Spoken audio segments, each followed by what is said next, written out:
Hello, good evening, and good day, everyone, wherever you are in the world, and welcome back to the Ask Abhijit show. This is episode 351, and we're going to be discussing, well, first of all, the situation in West Asia, in the Persian Gulf region, the US Israel versus Iran war. And is it going to resume soon? It perhaps may. We'll have to look into that, right? So we're going to discuss that and anything else that you all want to discuss. I'm going to take your questions, as many as I can. But before we get into the questions, before we get into the Q&A, and before we get into a recap of what's happened, let's see who all is there in the live chat. I can see Piyush Sinha, Lavish Thind, good evening. Aditya RM, Brave Robot, Fedor, Rit Aslathia. Okay. Geopolitical Dubai, good evening, sir. Geopolitical Dubai is from Indore. Priyanshu Poli, good evening. Deep State, we'll see. Rashikuddin from Scarborough, Ontario, good morning to you, sir. Ayush Bodale, Om Nayak from Sambalpur, very nice. Good to see you. Pratardhana, Namaskar, Shriyam. Namaste, namaste. Devik Shriyan, Ayush Singh, Pranam Sarji. Dimitri. Okay. Hellhole. Okay. Okay. Kinto Thaku, good evening. Jatin Shukla, Animals for Laugh, good evening. Animals for Laugh is here from Mumbai. Devil X is also here. Good evening, Devil X. Good to have you. Tanmay Deshpande, hello. Shishir Upadhya, Wise Idiot, hello. Heisenberg, Jai Hind. Mac 4, J1U, Namaste. Vinit Savant, Karandalawa, Jai Shri Ram.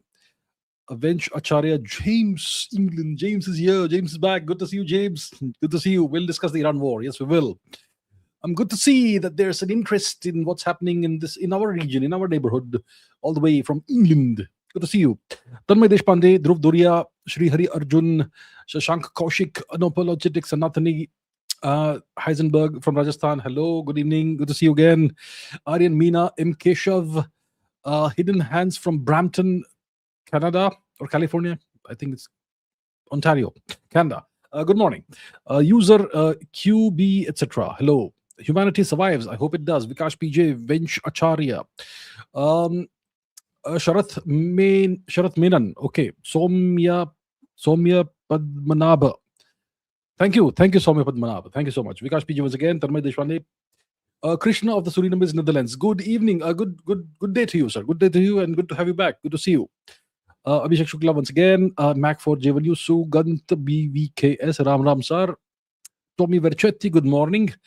Bandekar Bahuji, Namaskar. Dimitri once again. Shri Hari Arjun, Tanmay Deshpande. Shashank Kaushik is saying good evening from the hottest country. Yes, I mean, which one is it? I'm not sure, but okay. Good evening to you. Raghavir Singh, Vikash once again. Animals for Laugh, Divyansh Khera, Anup. Jatin Shukla, hello from Hellhole. Gurudatta Marathe, good evening, sir. Bandekar Bhauji, Hanuman, Jai Hanuman. General Subuthai, good to see you, General Subuthai. Are you from Ulad Bathar or are you from Karakaram? Devil X, Raghavir Singh, Vikash PJ once again. Manisha Cardoso, namaste, ma'am. Namaste, good to see you, ma'am. Yash Patel, Hail Bose, Harshadhara, and so many other people. I will not be able to greet you all individually, but all right, we will discuss as much as we can today in as much time as it takes. So before we get into the Q&A, Vinit Samant is here from Dublin, Ireland. Nirvana Shanks, good to see you. Mochi Exo Gaming, hello. Bisha, hello. Mr. Asia, Yesh from England, good to see you. So before we get into the Q&A, before we get to start taking questions, let us recap what has happened over the past week or so since we did the last live stream of Ask Abhijit.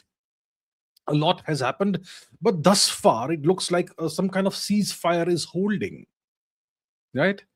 We aren't back to a hot war yet, but does it mean that peace has returned to West Asia? Well, first of all, the Strait of Hormuz is a point of contention, right? The Strait of Hormuz, which connects the Persian Gulf to the Indian Ocean. There's a subset of the Indian Ocean called the Arabian Sea. I know some of you will like to point that out, but okay. So the Strait of Hormuz is not open. It's still a point of contention. Trump is unhappy with that.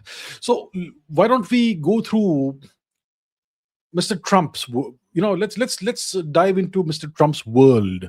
What his world has been like the past week or so. Let's take a look at his Truth Social account and what he has been putting out about international relations, about geopolitics, not about everything else, because he like posts 20, 30 times a day or something. But let's see what he has been saying. Okay, so this is from April 19, which is 6 or so days ago, right?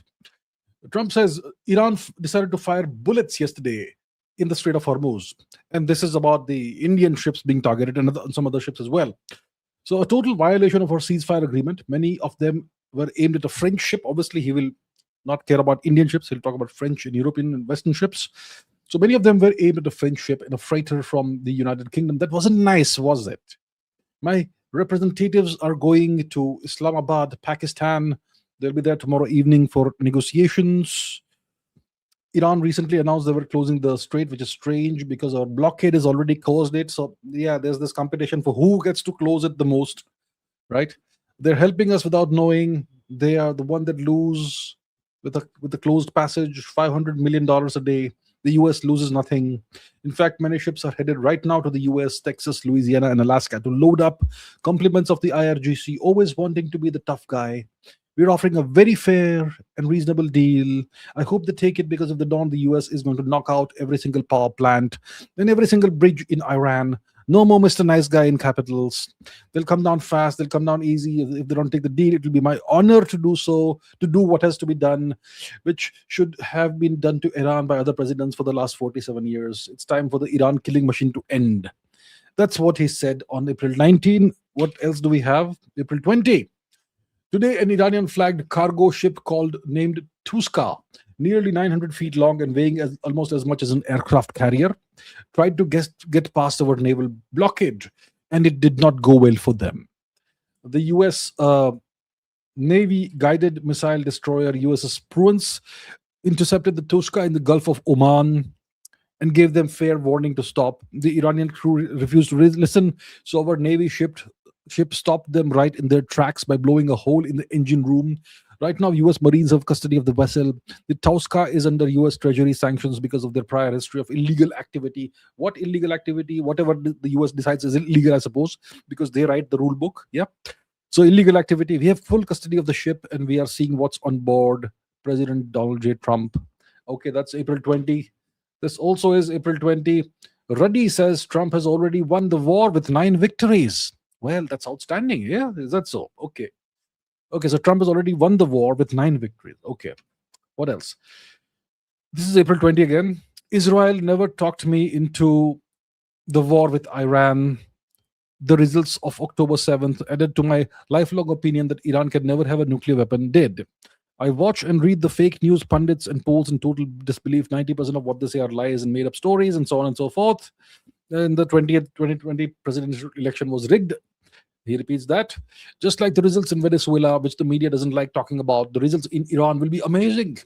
And if Iran's new leaders, regime change, he says, are smart, Iran can have a great and prosperous future. Okay. That's April 20. What have we here? Okay, this is a long one. So this is from what day? Okay, April 20 once again. He says that the deal we are making with Iran will be far better than the JCPOA. Well, that would mean that Iran wins.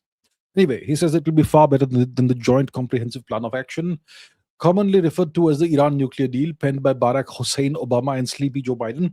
One of the worst deals ever made, having to do with the security of our country. It was a guaranteed road to a nuclear weapon, which will not and cannot happen with the capital deal we're working on. They actually gave $1.7 billion in green cash, loaded it into a Boeing 757 and flown to Iran for the Iranian leadership to spend any way they saw fit. He emptied out all the cash and from banks and blah, blah, blah. If I did not terminate the deal, nuclear weapons would have been used on Israel and all over the Middle East, including our cherished US military bases, which no longer exist, by the way. Okay, the fake news, the lightweight, etc., dangerous. If a deal happens under Trump, it will guarantee peace, security, and safety, not just for Israel and the Middle East, but also for Europe, America, and everywhere else. It will be something the entire world will be proud of, instead of the years of embarrassment and humiliation that we have been forced to suffer due to the incompetent and cowardly leadership. Okay, so that's April 20. He posted this. And then we have a much longer one.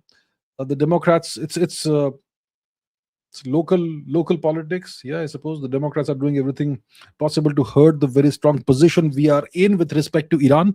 Very strong position, despite World War One lasting 4 years, 3 months and 14 days. World War Two lasting 6 years and a day. The Korean War lasting 3 years, 1 month and 2 days. The Vietnam War lasting 19 years, 5 months and 29 days. And Iraq lasting 8 years, 8 months, and so on. They like to say that I promised 6 weeks to defeat Iran, and actually, from the military standpoint, it was far faster than that. But I'm not going to let them rush the US into making a deal that is not as good as it could have been. I read the fake news say that I am under pressure to make a deal. This is capital letters, not true. I am under no pressure whatsoever, although it will all happen relatively quickly. Time is not my adversary. The only thing that matters is that we finally, after 47 years, straighten out the mess that other presidents let happen because they didn't have the so on. Okay, he's blaming other presidents and traitors and God knows what else.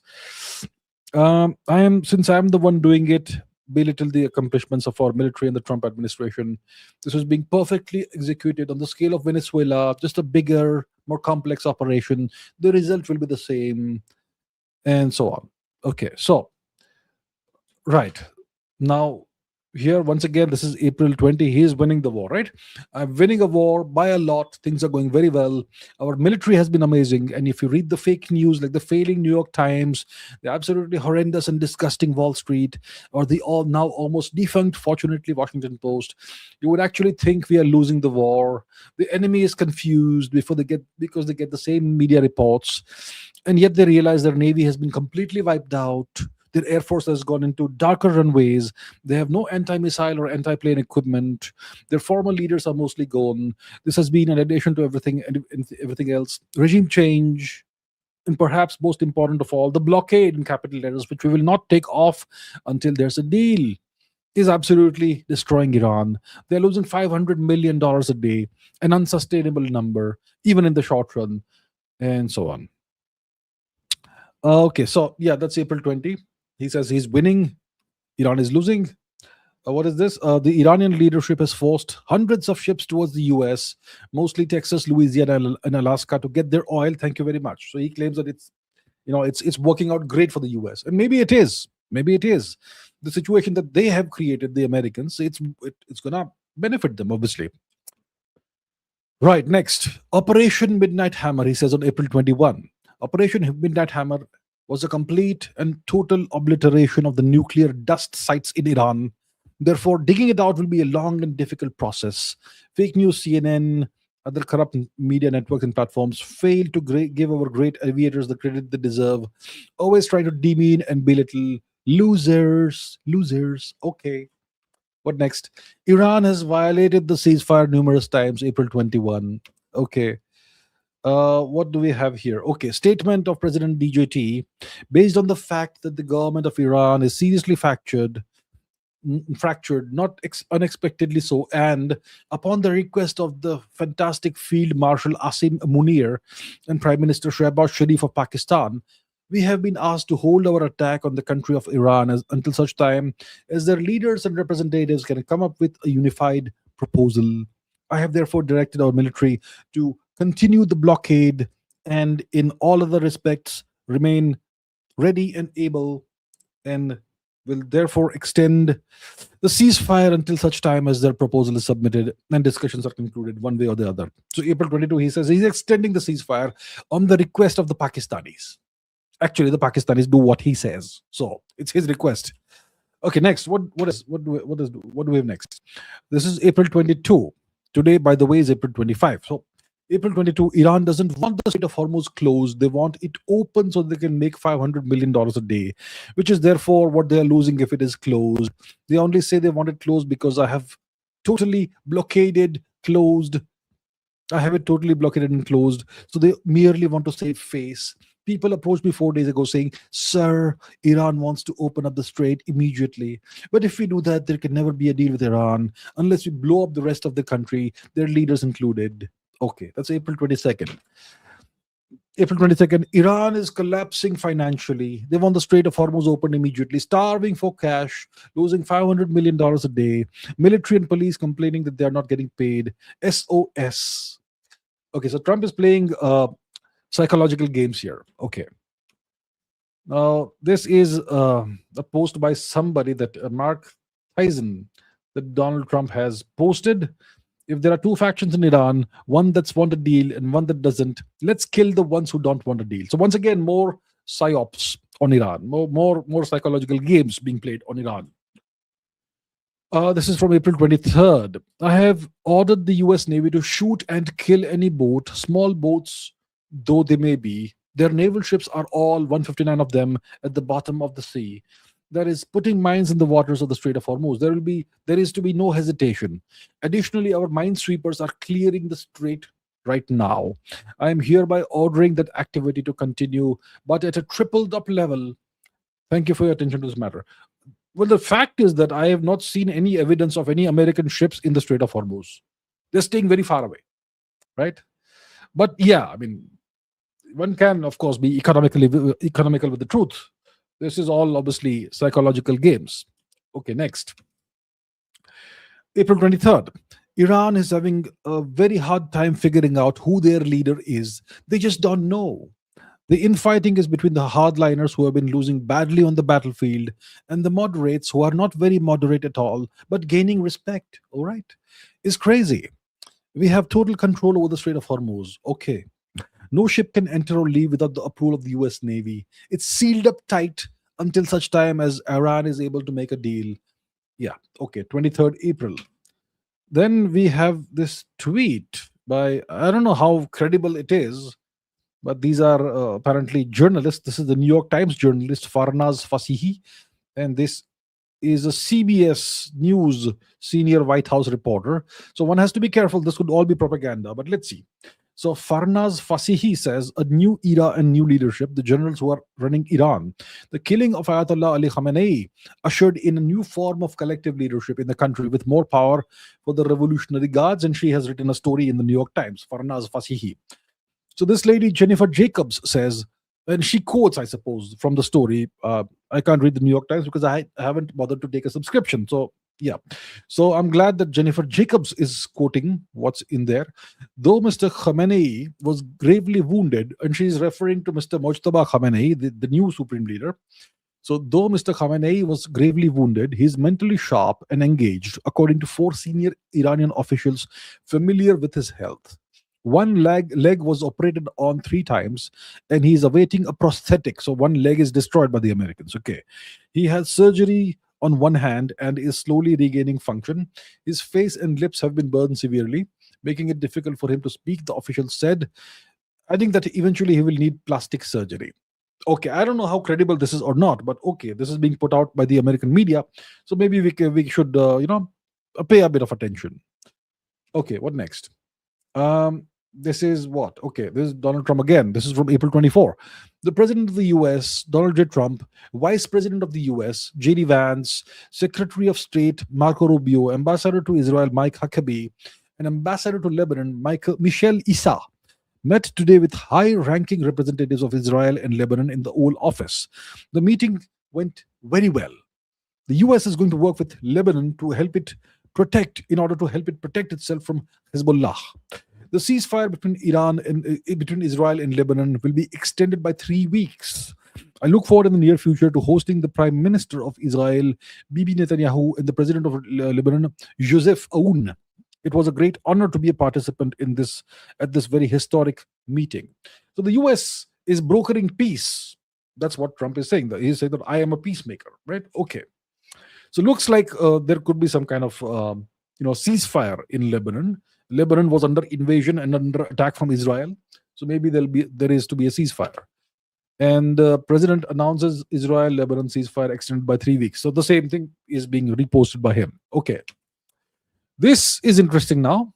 This is from an account that but we don't know who it is.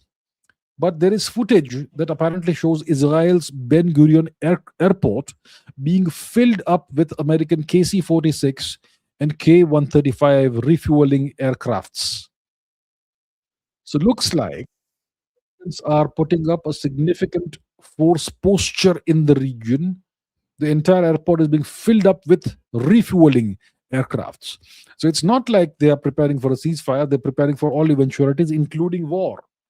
Right? Interesting. And this is some Iranian account who says that the combined reconnaissance satellites of Iran, Russia, China could enable a massive preemptive missile salvo against these nations, their air bases in the region, which is Israel, the US, Saudi Arabia, Iraq, and the UAE. With perfect timing, where all positions of the opponents in air power are assets are updated. But Iran's non-aggression deal with the regional countries, as well as probable fears of risks by China, won't allow for such an air power decapitation scenario. If it escalates, Iran will probably again trust in the robustness and resilience of Iran offensive power projection capabilities and take the first blow. By the way, Ben Gurion seems to be civilian safe haven in the unspoken rules of engagement between Iran and Israel. Okay, so it looks like the Americans are building up, they're bulking up their force posture in the region. And there's more. Iran Observer. This is a Twitter account with a big following. It says that a large number of US Air Force transport planes are on their way to the Middle East. The US has deployed its air defense forces to the region and sent additional equipment there. The UAE has granted the US permission to station significant air forces in its territory. The Pentagon seems to be clearly preparing for a decisive strike against Iran. And there's this entire, this video. So you can see aircraft, traveling in both directions, from the West Asia region to the US or to the West, and from the West into West Asia. So clearly, the US is indeed preparing for something big, right? And this has been happening for quite a while. It's been happening for the past 3 or so weeks since the ceasefire, the so-called ceasefire, came into play. And I'd said at the time that ceasefires, etc., these things are actually tools of war. You use a ceasefire to replenish yourself, to restructure your position, to reorient yourself, to re-strategize, and then attack again when the time is right. And you've seen this over and over in history. What else? So this is a chronicle kind of what Trump has done thus far, the past month or so. March 21, Trump said he would obliterate Iran's power plants if they did not open the strait within 48 hours. They did not, so he extended it by 5 days. March 28, Trump again extended the deadline by 10 days, claiming Iran asked, which they did not. He said he would obliterate their civilization if there was no deal. There was no deal, but it's not happened. April 6, Trump extended the deadline by 2 weeks, threatening destruction if the strait wasn't opened during that period. It wasn't. April 21, Trump extended the deadline indefinitely, even though Iran refused to negotiate, claiming he did so because Pakistan asked. Pakistan is his minion. April 22nd, Trump's claim that the US has a full blockade of Iranian oil in the strait is negated by this report that at least 34 Iranian tankers have passed through. But the US is winning and Iran is on its knees begging to capitulate fully. The truth is the US is simply resupplying itself, restocking its position, reorienting itself, and re-strategizing. Most likely, they're waiting for the right time to attack Iran again. And until then, they will keep delaying. They'll keep extending the ceasefire. I'll be very surprised if there's an actual deal between Iran and the US. Because a deal, what does a deal do? It gives the US and Israel time to restock, to rearm, and make sure that the mistakes they made in the first round are not repeated. Yeah. So, and Iran doesn't have that, that luxury. Okay. So once again, if you see the shaded relief map of Iran, you can see it's very, very difficult to invade this country in case the US and its allies are planning an invasion. I'm not sure what they're planning. Maybe they're just planning very heavy strikes, but it's almost impossible to invade Iran. I mean, if Afghanistan was a nightmare for the US, imagine what Iran is, which is like way larger than Afghanistan and way more mountainous. Yeah. Okay. The Hormuz letter from today, this is from today, from an hour or so ago, it says, a source close to Ghalibaf, the speaker of the Iranian Majlis, a source close to Ghalibaf says the US or Israeli force concentration around Iran has reached maximum level, warning that the US will launch an intensive surprise attack via strategic bombers and aircraft carriers targeting energy facilities, with Iran ready to respond immediately and with excessive force using weapons that exceed expectations, targeting Israel and oil reserves in the Gulf. So the Iranians clearly seem to be aware that the Americans are they are positioning themselves for launching a massive surprise attack with strategic bombers and whatever else. Right? Right. So the Iranians are not going to be caught off guard. And this is again from today itself. Iran's Foreign Minister Abbas Araghchi met Pakistan's Army Chief Asim Munir in Islamabad. This is today. This is about a few, like 4 hours ago. I mean, this tweet came out 3 4 hours ago. And then we have this: Iran's Foreign Minister Abbas Araghchi handed over to the Pakistani so-called mediators Tehran's demands for an agreement with the US, Saudi Arabia. Saudi Al Arabiya reports, citing an Iranian diplomatic source. We affirmed to Pakistan's leadership our commitment to the 10-point proposal. We are ready to negotiate, but we will not surrender. We will not sit in negotiations where America dictates all the red lines, the Iranian source said. So Iran is signaling that it's willing to negotiate, but well, I I am of the opinion the Americans are planning a big, massive, supposedly surprise attack. And this once again is from where? This is from a couple of days ago. No, this is from today. Yeah, okay. So India and China, best of friends, right? Aren't we? So India and China have urged their citizens to leave Iran as soon as possible. The Indian embassy in Tehran advised its nationals not to travel to Iran, whether by air or by land, citing ongoing airspace restrictions and operational uncertainties due to regional tensions. It also urged Indian citizens currently in Iran to leave via designated land border routes in coordination with the embassy. China's embassy in Tehran similarly warned citizens to avoid travel to Iran, describing the security situation as complex and volatile, and advised those in the country to strengthen precautions and leave as soon as possible. Both advisories come as the U.S. continues its naval blockade of Iran, with U.S. President Donald Trump having decided to extend the ceasefire, and similar notices were issued by foreign missions in late February and so on. So it looks like there is the concern, the possibility of a potential repeat scenario. So that's about the Iran war. Now let's take a look at this. Okay, this is something that was tweeted by Shri Donald Trump, by the American president, Mr. Donald Trump. This was not tweeted; it was posted a couple of days ago. So it's a post. I mean, it's a transcript of some kind of podcast or some kind of show by somebody. And clearly, this has resonated with Donald Trump, which is why he has reposted the full text of this thing on his Truth Social account. And what's it say? It's about birthright citizenship in the US. So in the US, if a person is born in the US, you are automatically eligible for citizenship. They can't refuse citizenship to you, right? And so now there is this movement to end birthright citizenship in the US. So what does this say? Welcome to the savage nation, whatever that is. Today's brief abbreviated discussion will be about the arguments that I just listened to before the Supreme Court about birthright citizenship. I was somewhat incensed by listening to the arguments because all I heard was legalese being bandied back and forth, and quite noticeable to me was that the person bringing the arguments in favor of flooding America with illegal aliens to change the demographics forever was a Chinese American who looks to me like the classic ACLU attorney. Very smart, very evil, very devious. The ACLU is the head of the snake. They have been forever. And there they were again trying to turn America into a cesspool. So I'll skip a couple of paragraphs. A baby here becomes an instant citizen, and then they bring their entire family in from China or India or some other hellhole on this planet. You don't have to go too far to see that. English is not spoken here anymore. There's almost no loyalty to this country amongst the immigrant class coming in today, which was not always the case. No, they're not like the European Americans of today and their ancestors.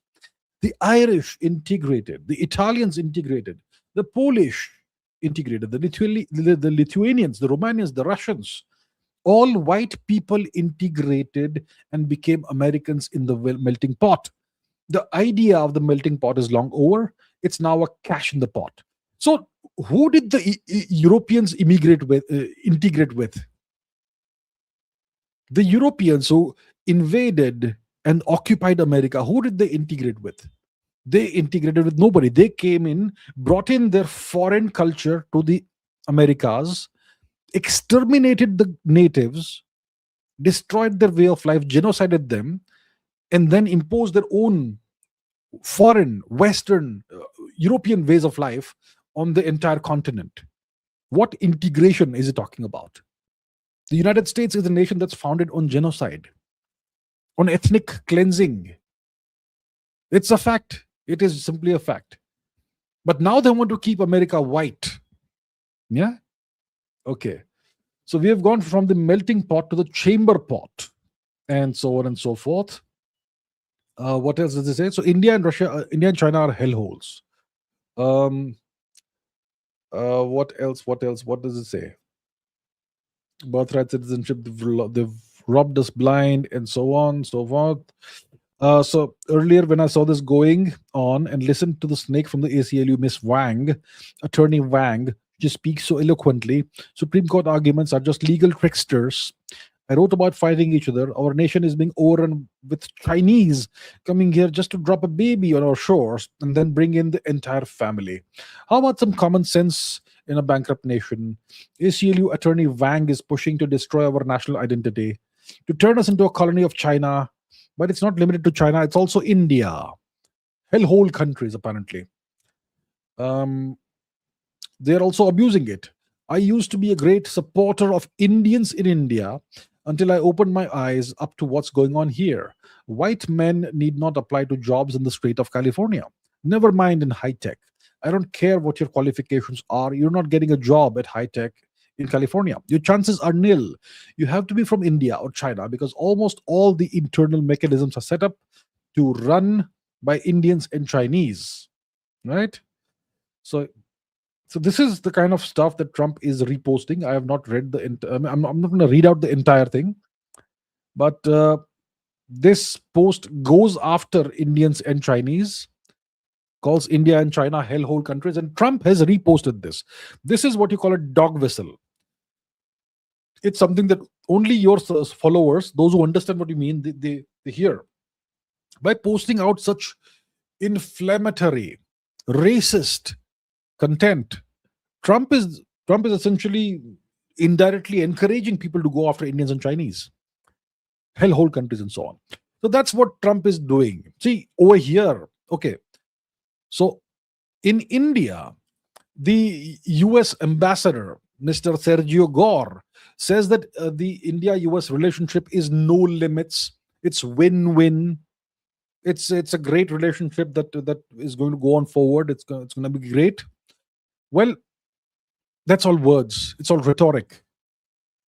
The fact is that what Trump is putting out, it goes entirely against the rhetoric that's been put out, that the India-US relationship is a relationship that's a win-win relationship with massive potential. Trump himself is directly contradicting that. So please understand that the US-India relationship is no longer what it was for a while, right? Trump is all out against India. He's very pro-Pakistan. He keeps on touting the virtues of his favorite lapdog, Asim Munir, and number 2, Shahbaz Sharif, right? And he keeps going after India. So no matter what the government of India may say or what the American ambassador to India may say or whatever, the relationship isn't great. Yeah. Okay, so that's my roundup of what's been happening the past few days. I'm sure there's more. There's a lot more, of course, but you can't put it all out there because this is a Q&A show. So let's get going with the Q&A. Let's see what questions you all have lined up for me. Devil X says, big fan, thank you, sir. You've said that Hinduism could be wiped out in the next century, but I strongly believe that may not be the case. We are seeing consistent growth in festival participation continued in the next super chat. We are seeing increasing numbers of devotees visiting temples and thousands of new temples being built in the last decade, supported by a religious market valued at 70 billion in 2025. The younger generation, especially Gen Z, is also becoming more dharmic than previous generations. They're speaking up against injustices, questioning questioning a biased education system that fails to teach us our true history, taking pride in being Hindu, and are even doing bhajan rave parties to revive spiritual gatherings in younger generation with modern twists. I mean, no offense and truly respect your views, but I would appreciate your thoughts on this. It's good to see whatever you are describing, but I have not seen thousands of new temples being built anywhere. If you look at the map, since we're talking about the map, let's bring in the map, shall we? Let's go to the map, any part of India, and let's see what do you see. Do you see thousands of temples wherever? Uh, let's go to, for example, let's go to Chennai. Chennai. What do you see in Chennai? Let's zoom in. Oh, Sri Kandaswamy Temple. Okay. Let's zoom in more. Let's zoom in more. Where is Tirupati? Tirupati, right? Tirupati is a very famous place. Tirupati. Tirupati, Andhra Pradesh. Famous temple town, isn't it? Famous temple town. What do we have in this region? Let's see. I can see one temple here. Where is the main major temple? Tirupati temple. Temple. So what do we see here? We see temples, sure, but let's look for let's look for churches and check this out. So I see. Don't get me wrong. I have no issue with any religion whatsoever. My point is, you're gonna see in a place like Tirupati, you're gonna see a whole bunch of churches coming up over a short period of time around the great temple. Pentecostal Mission, Christ Temple, LGMM Church, Pentecostal, EGA, Hosanna Mandir Church, Carmel Prayer House, Layman's Evangelical, whatever, Holy Church. Right? You see more of these things coming up. What about, for example, Rameshwaram? Let's go to Rameshwaram. Rameshwaram is the place from where Sri Ram made his excursion to Lanka. Right? Once again, let's search. This is supposed to be a holy place for Hindus. Now what do we have? What do we have here? Dhanushkodi, sacred place for Indians, for Hindus. Church, church, church, church, church, church, church, church, church, church, all over the place. More church. I mean, what's happening in India? Do you think this is natural? Do you think this is normal? I mean, look more. Once again, don't get me wrong. I have no issue with any religion, but this is all artificial. This is being engineered. Whatever temples you may see in a place are the ancient temples or the older temples that have been there for a long time. But these structures are coming up, mushrooming out. It's being engineered, you see. So my point is, it's a fact that a lot of people in India are being converted every single day to foreign religions, especially Christianity. There's a lot of money being invested, being poured into India to convert Indians to Christianity and other foreign religions, right? Once again, I have no issue with any religion. If somebody desires to convert to some religion, it's their choice. They have the right to. But when there is this industrial scale demographic re-engineering effort that's going on in India, that's a very big issue. What was the percentage of Hindus in India in 2011? That's like, why hasn't the government done a census thus far? I wonder. We had COVID. Well, COVID is long gone now. So 2011, what was the percentage of Hindus in India? 76%, 80%, what was it? No, whatever it is. I promise you it's at least 10% lower now. There's lots of people who convert to a foreign religion, but officially they'll still state that they are Hindus. There are all kinds of issues. You cannot be complacent saying that the youngsters are doing bhajan parties and rave parties. That's good. I'm glad they're doing it. But understand what is being unleashed upon India. It's an assault on Indian civilization. Once again, I have no issue with any religion in the world. And any individual, if they genuinely want to convert to any religion, they have the full right to do that. I respect that. My issue is with these industrial scale demographic re engineering programs that are going on in India. And they've been going on for a very long time.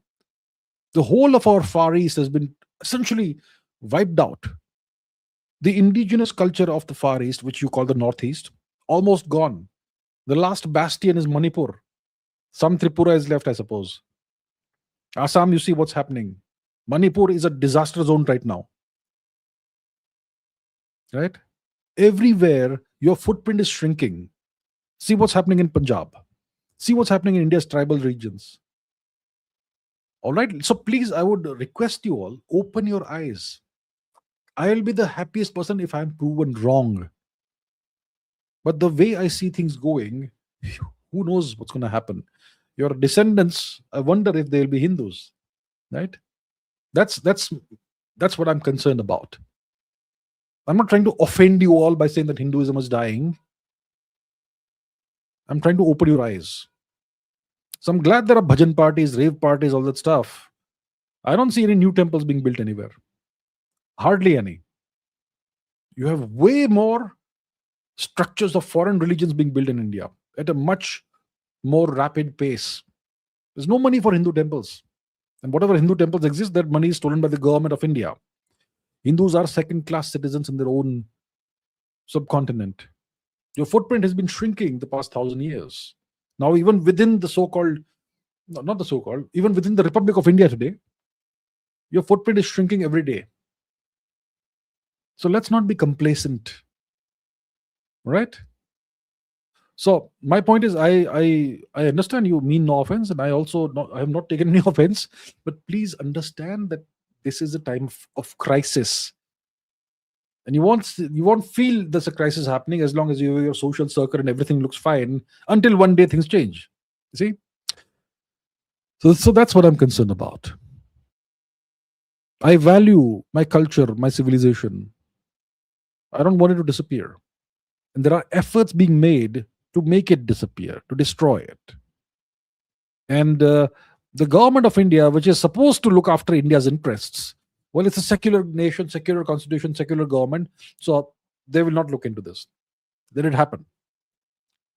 As long as we get votes, I suppose. All right. Okay, so that's my view. Okay, what do we have next? M. Keshav says, what's space quantization and Zeeman effect? Are they related? Space quantization, Zeeman effect. See, it's a very long topic. I'll tell you about space quantization, like you say. So, what is that? See, we the best theory that we have of physics at the small scales is called quantum mechanics, and there's something called field quantization, which gives you quantum field theory. According to quantum field theory, there's no particles in the universe. It's just waves. It's just fields. Okay, and particles like protons, neutrons, etc., electrons, and so on. These are simply localized excitations in those fields. So everything you see, it's just fields interacting with each other. Okay, which fields? The proton field, the neutron field, the electron field, the various quark fields, and so on and so forth. All the fundamental particles. Okay, and one of the things about quantum field theory is that empty space itself isn't empty. It is teeming. It is teeming with what's called quantum fluctuations. Quantum fluctuations, they are the formation and disintegration of particle-antiparticle pairs that happen too fast to be seen. Well, too fast to be measured. They ensure they don't violate the Heisenberg uncertainty principle. Okay, so the entirety of empty space is actually teeming with particle and antiparticle pairs that are constantly being created, and they are self-annihilating each other. And you can actually measure that effect and so on. So that is, you could say, space quantization, if that's how we want to see it. And the Zeeman effect is it's a different thing, right? So, okay. Mr. Rohit says, Trump insulting India and China. How should we respond? What can you do about it? Are the Chinese responding? Have the Chinese said anything? The Chinese don't care. But we Indians, we get upset and offended. Dukh hua. This is an insult this is an affront to our honor and respect. We should respond with very strong words, right? That's what Indians feel. India should ignore this, or maybe the Ministry of External Affairs should put out a suitable statement. Not that we have noticed some reports and we will leave it at that. No, say something about it. Something that doesn't unnecessarily drag us into a fight with Trump, but say that it is below the dignity of the office of the American president to use to repost such flagrantly inflammatory and racist content. Something like that should have been said. That reminds Trump of the supposed dignity of his office. Something like that should have been said, but whatever. The government of India has its own way of doing things. And see, the government of India, the Ministry of External Affairs, I think they have a press conference once a week or something. Or is it every day? It used to be once a week. Now maybe every day. I'm not aware. It's a very sarkari bureaucratic approach. Even if it's every day, once a day, we will come out, and we'll read out something, we'll take some questions, we'll give some diplomatic statements, we'll get out. That's not how you respond to how things are done in today's world. I mean, see how the Iranian foreign ministry and embassies are responding to what's happening in the world. Constantly, they are out there on Twitter, on whatever else. They're constantly engaging with the public. They're putting out memes. They're making people understand what their perspective is. In India, no.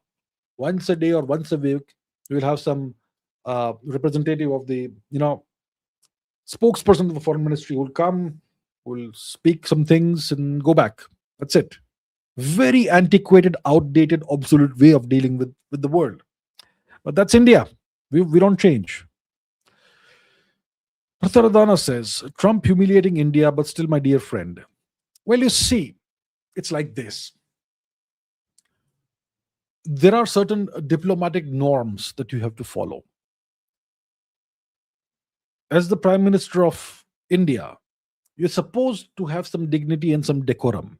Even when, let's say hypothetically, I'm not calling Trump a dog, but hypothetically, if a dog is barking at you, you're not going to bark back at the dog, right? So similarly, when somebody stoops to very low levels of discourse, speaking about India, the Indian Prime Minister has to, because of the dignity of the office, maintain a certain decorum. And when you are the Prime Minister, you cannot use such language. You have to be diplomatic. So that's fine. See, let's not. My point is, words are meaningless. Words are empty. I'm glad Trump has actually done this. It shows us what he really thinks. Don't you think it's a good thing? These illusions that we Indians had that these people are our friends, I hope that now they are being, washed away and people's eyes are being opened. And I'm very glad Trump is doing this on an ongoing basis. He is essentially saying things that were not said earlier. He's what did they say? Speaking aloud the quiet part. That's what he is doing. It's a good thing. Mr. Modi should not respond, should not stoop down to the level of Trump. So I'm glad that this is happening.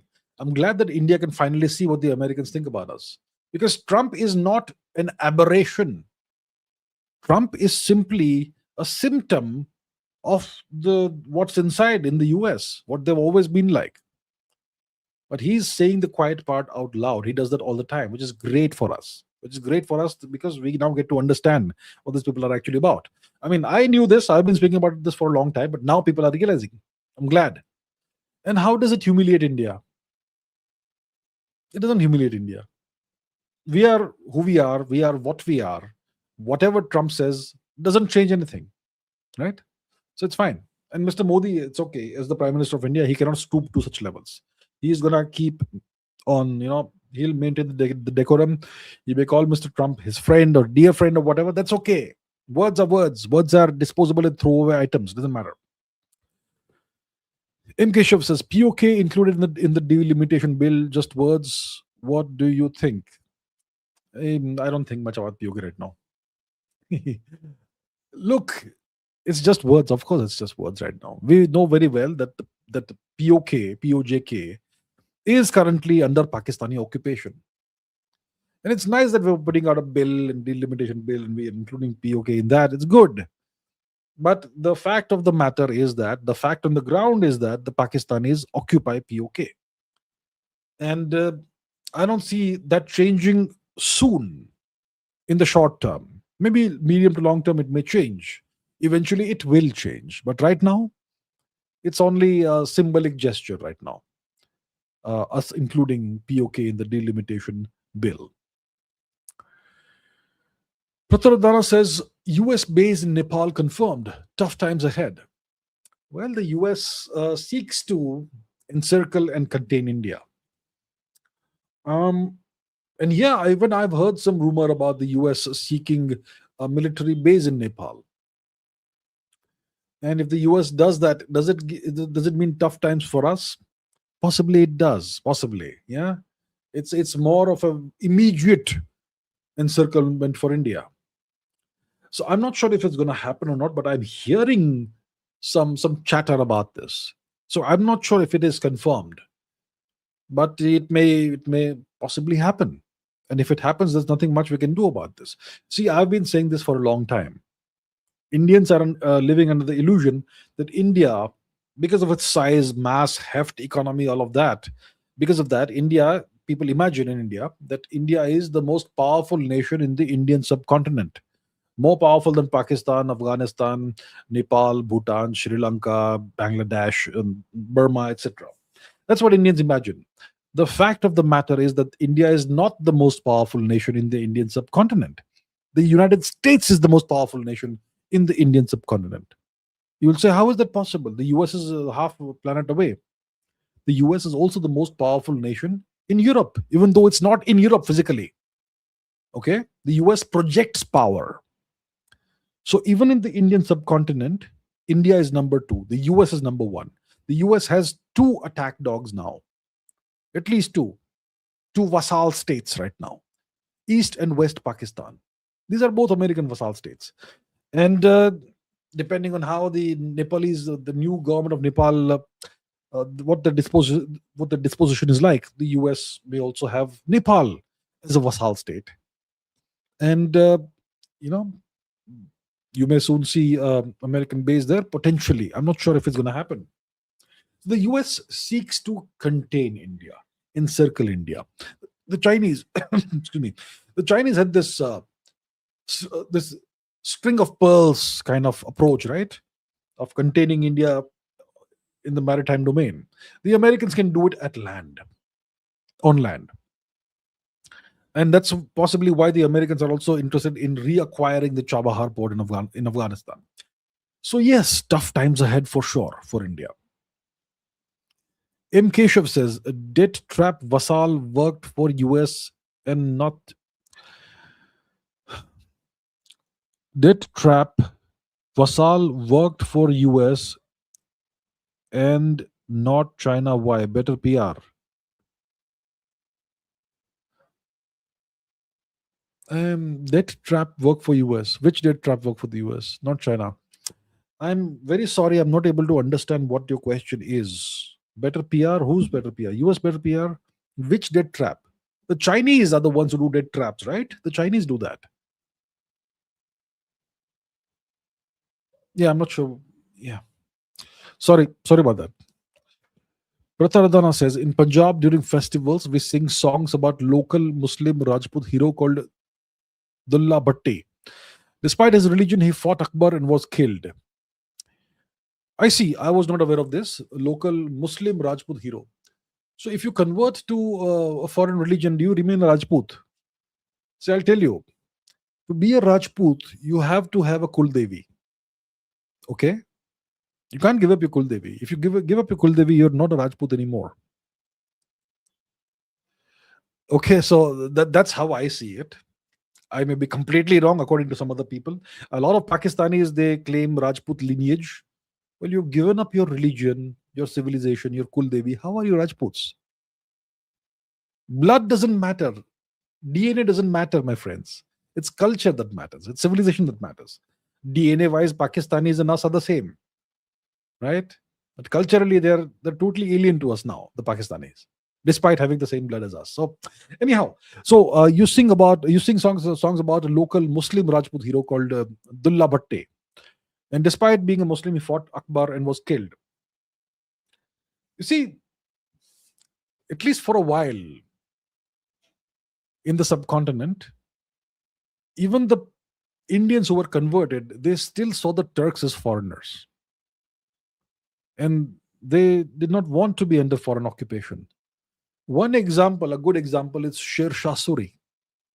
Sher Shah Suri was a Pashtun, Afghan, right? He was born in Bihar or whatever, but he was a Pashtun. And he fought the Turkic invaders, right? He defeated Humayun and kicked him out of the subcontinent. Humayun had to go westwards. He had to take refuge in Persia, where you had the Safavid empire, that was dynasty that was ruling Persia at the time.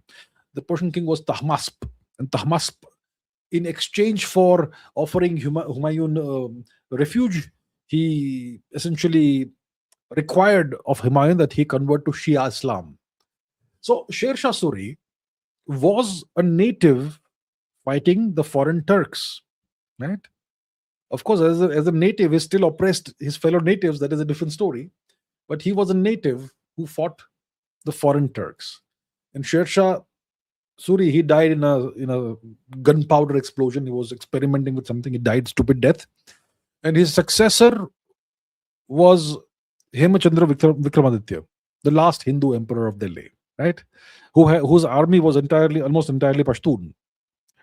So that's the kind of thing you had. So at least a few centuries ago, you had much more of a sense of local identity, even among people who were made to convert.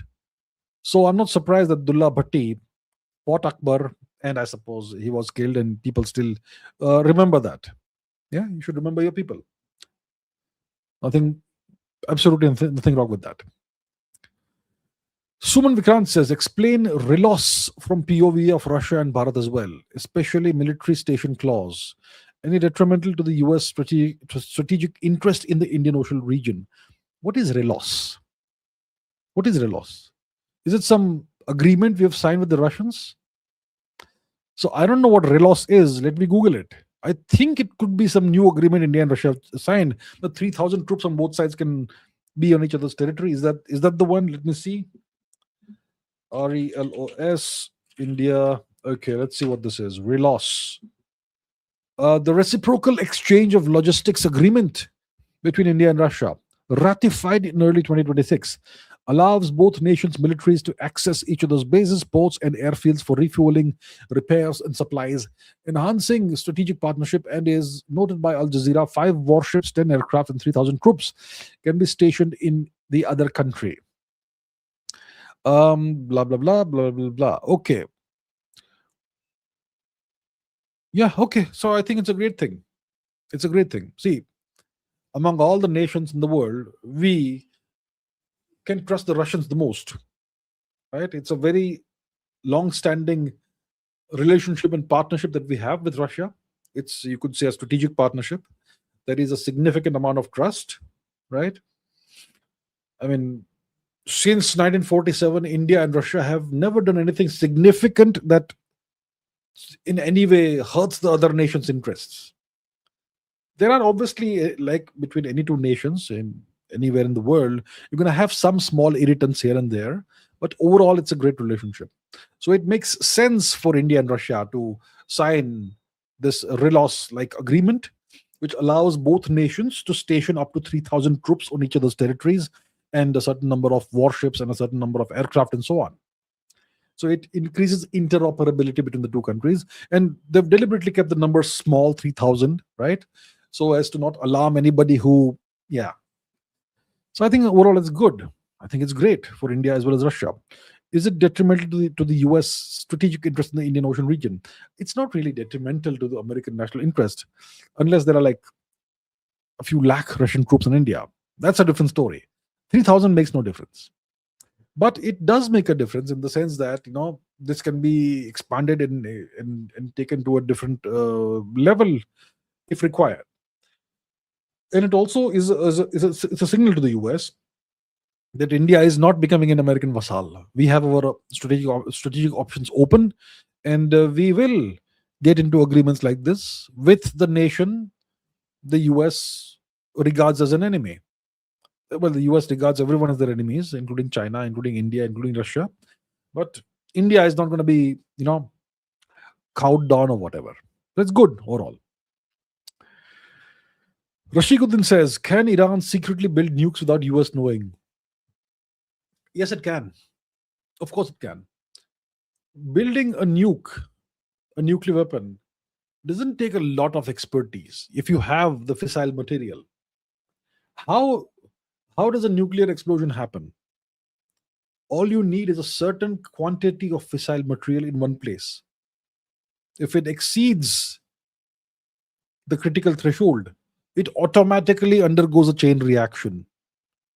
So what's fissile material? It's either plutonium 239 or uranium 238, 235, whichever it is, whichever isotope it is, right?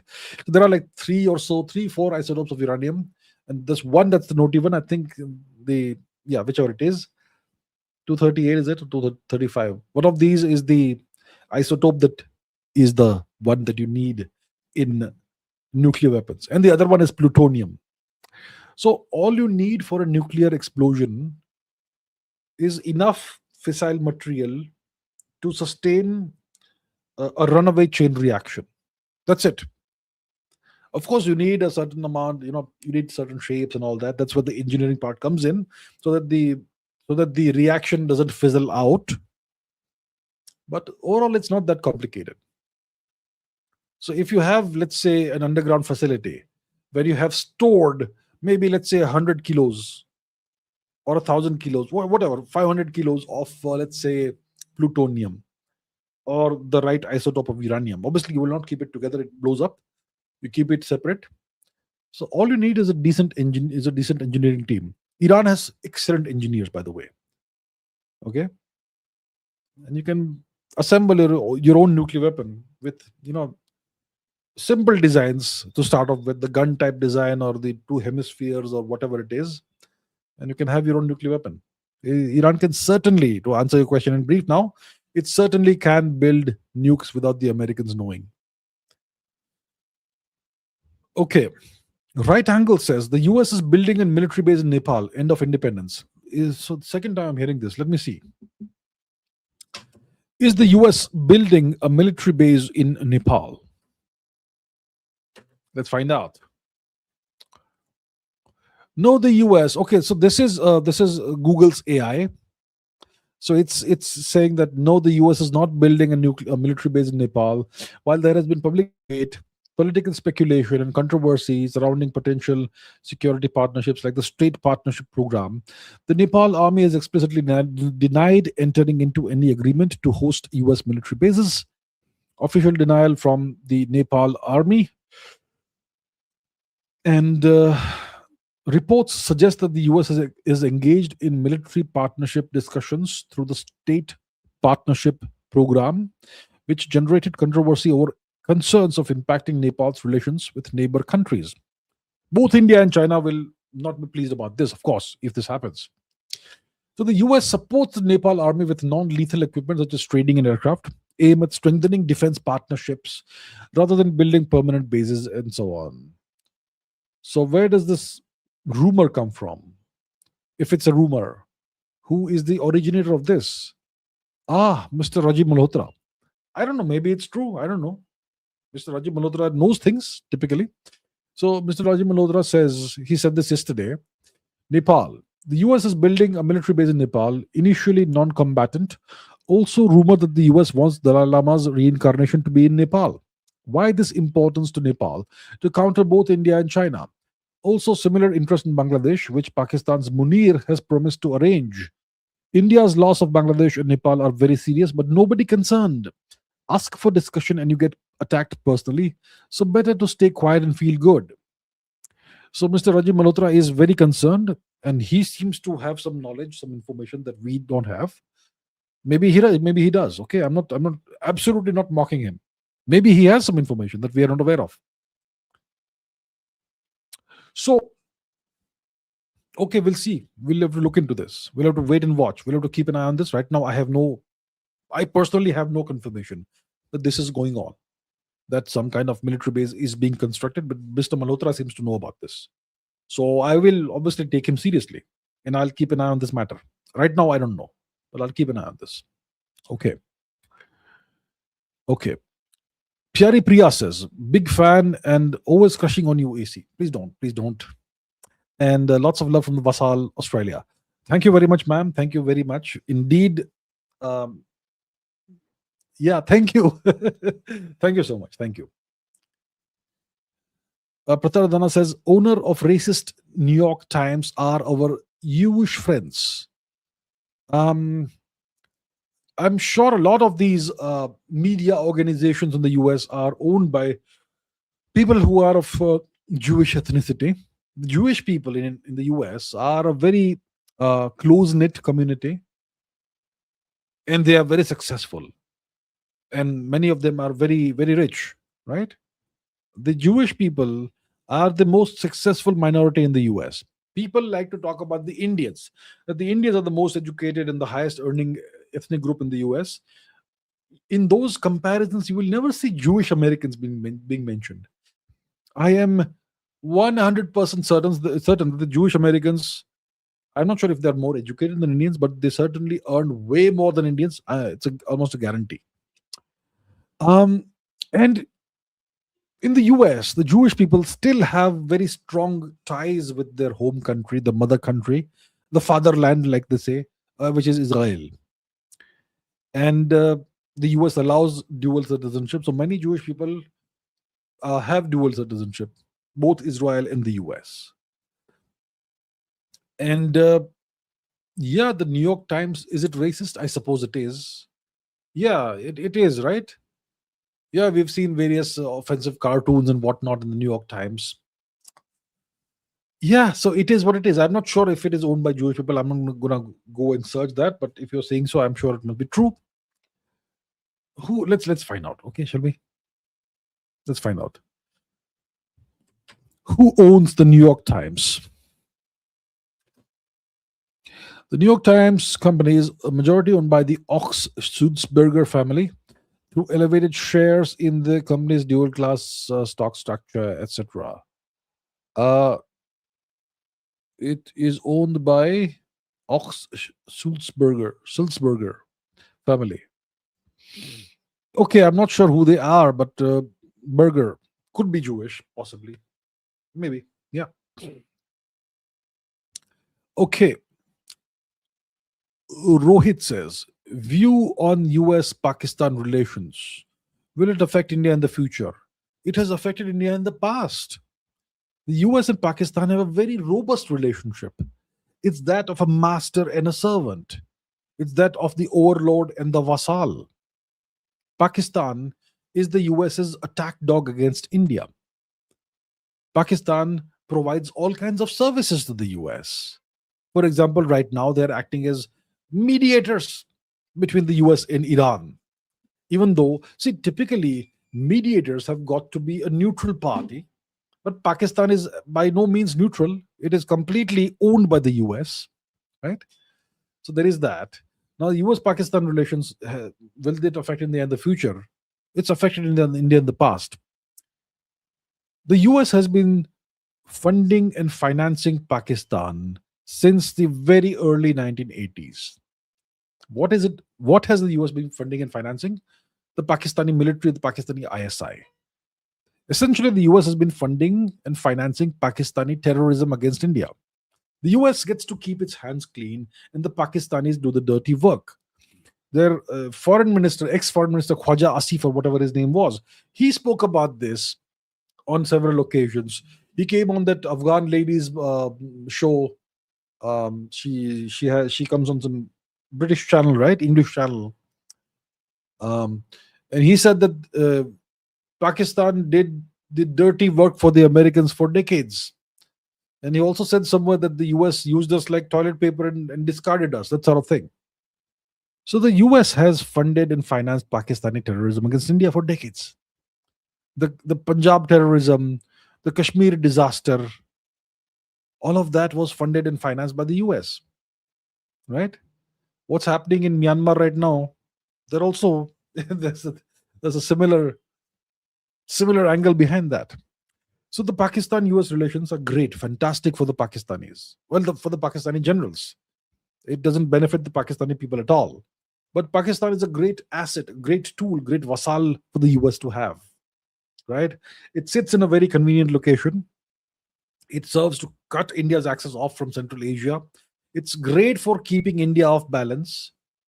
It's obviously going to affect India in the future, like it did in the past. Okay.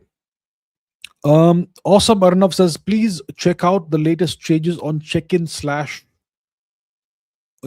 cool slash Abhijit. I would love to offer you advisory shares, and would it be okay if I charge? Okay, let me see. Let's see what this is. Check-in cool slash Abhijit. Check-in dot cool slash Abhijit.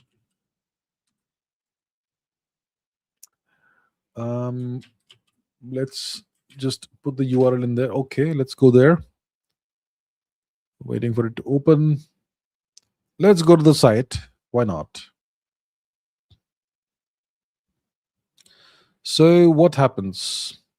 Search the Ask Abhijit corpus with citations. Ask across 385 indexed videos, 349 core Ask Abhijit, 348 numbered Q&A kickoff, 31 Indian interest, 5 understanding America plus viewer questions. Good God. Topics in nations, same archive as Explore with answers grounded in retrieved sources. What's the hard power index? Will there be WW3? India China border situation. Let's see. What are Abhijit Chavda's views on Pakistan? Let's see. So it's gonna do a search. Okay. Check in VSM 1.1. Abhijit is working, searching the entire archive, some semantic plus recency re-rank. Do you have an RAG behind this? Interesting. Look, let me tell you what I think about Pakistan. Pakistan is not a normal nation state. It's an artificial temporary construct that was created with a singular purpose to serve Western geopolitical interests in the Indian subcontinent, in the Gulf region. Yeah, pretty much. Pretty much. Okay. According to Abhijit Chavda, what are the pros and cons of living in a US dominated world? Let's see what it says about this. Because I probably have not directly answered this question, but let's see. Let us see what happens. Okay, this is the second one. All right. So let's see what it's able to retrieve. So let's talk about the pros and cons of living in the US dominated world. Look, this is a very important question because it gets to the heart of what we're dealing with today. The US is the only superpower that matters in the current order. All other nations in North and South, all that. Pros: if you're a person who values freedom, independence in the West, US is a great place for you. The place where you can drive endlessly for hours on open highways, right? You can drive for hours and so on. Real thing. The US has given the world incredible technology, the internet, for smartphones, all that. If you're wealthy, if you have an income of over 100,000 a year, even better. If you're a millionaire with a net worth of $10 billion, that's a great place to live in. The lifestyle is unmatched. But here's the catch: the US dominated world, massive cons, dictatorship, and so on and so forth. Yeah, so absolutely. So that's the deal. Yes, I have indeed said these things. What are the gems? Gems. Each gem is the most upvoted. Abhi and Neo. Okay. Abhi said biased. What is original? What's super? Topics. What topics do we have? Very interesting. Very interesting. Start here. Where do you start? Okay. So does that go to the episode? Okay. Really interesting what you've done here. Really interesting. Journeys. What are journeys? F- Quantum reality consciousness, the Mongol century, topics, nations. Oh, lots of nations. Archive. You've done some really interesting work here. This is actually a great resource for anyone who wants to uh, know what I have said about something or the other. Browse comments, personas and lenses, original Super Abhijit, Russian analyst, American analyst. Okay, very nice. Very good. Very interesting stuff. Yeah. Okay. Um, cool. Checkin.cool/Abhijit. Very interesting. Just you know what? If you have some kind of proposition, do email me. My email typically can be found in the comments, I mean, in the description section or wherever, and email me and let's talk. All right. Anyway, awesome, awesome. You're doing some really fun stuff there. So I suppose you may have a RAG, retrieval augmented generation vector database or something behind it. I'm not sure how we've done it, but it's amazing. It's awesome. Thank you. Okay. Clive Falcon says, shall India have the same great fireball like China? Shall India have the same great fireball like China? Which great fireball? If you could elaborate a little, I'll understand, right? Same great fireball like China. Which great fireball does China have? I wonder. It always helps if you are direct with your question instead of using metaphors or euphemisms, because sometimes I don't get it. I'm not sure which great fireball you're referring to. I can't think of any Chinese fireball. They have a great wall of China. They have a nuclear fusion experiment going on, which they call the great, what, an artificial sun or something. But I'm not aware of any fireball, unfortunately. Yeah, sorry. Piyush Shukla says, Pranam, Pranam. When do you think India will have good narrative building? Does the left want India to be bad at narrative warfare? In about 30 years, will the West become weak, especially their hold in Indology and controlling our history? When you say the West will potentially become weak in so and so time, when I think of a weak West, I think of an economically and militarily weak West. That's what you mean by the West becoming weak or any part of the world becoming weak.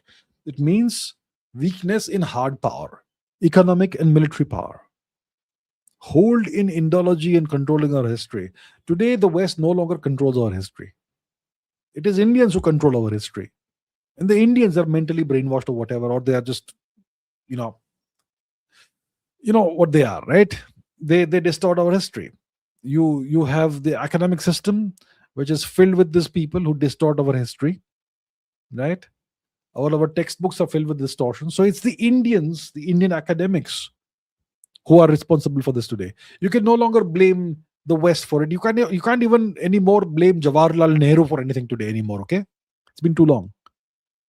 Can't blame Nehru for it anymore. You can't blame the West for it. It's Indians who are doing this. If the education system and all of that is rotten today, it's India that's to blame for it, and not ancient India of the 1960s or 50s, Jawaharlal Nehru, right? Um.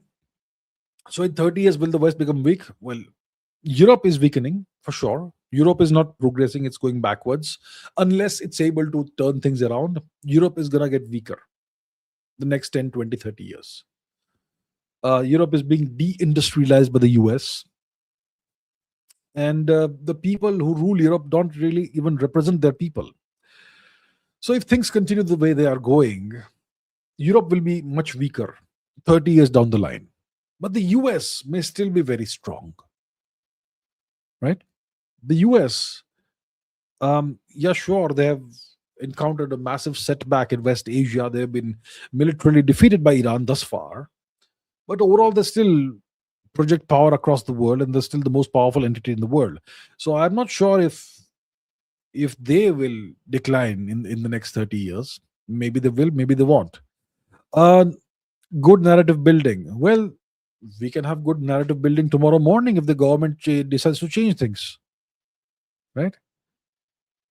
See, right now, what's the issue with India's narrative building? With the way India puts forth its narrative, what's the issue with that?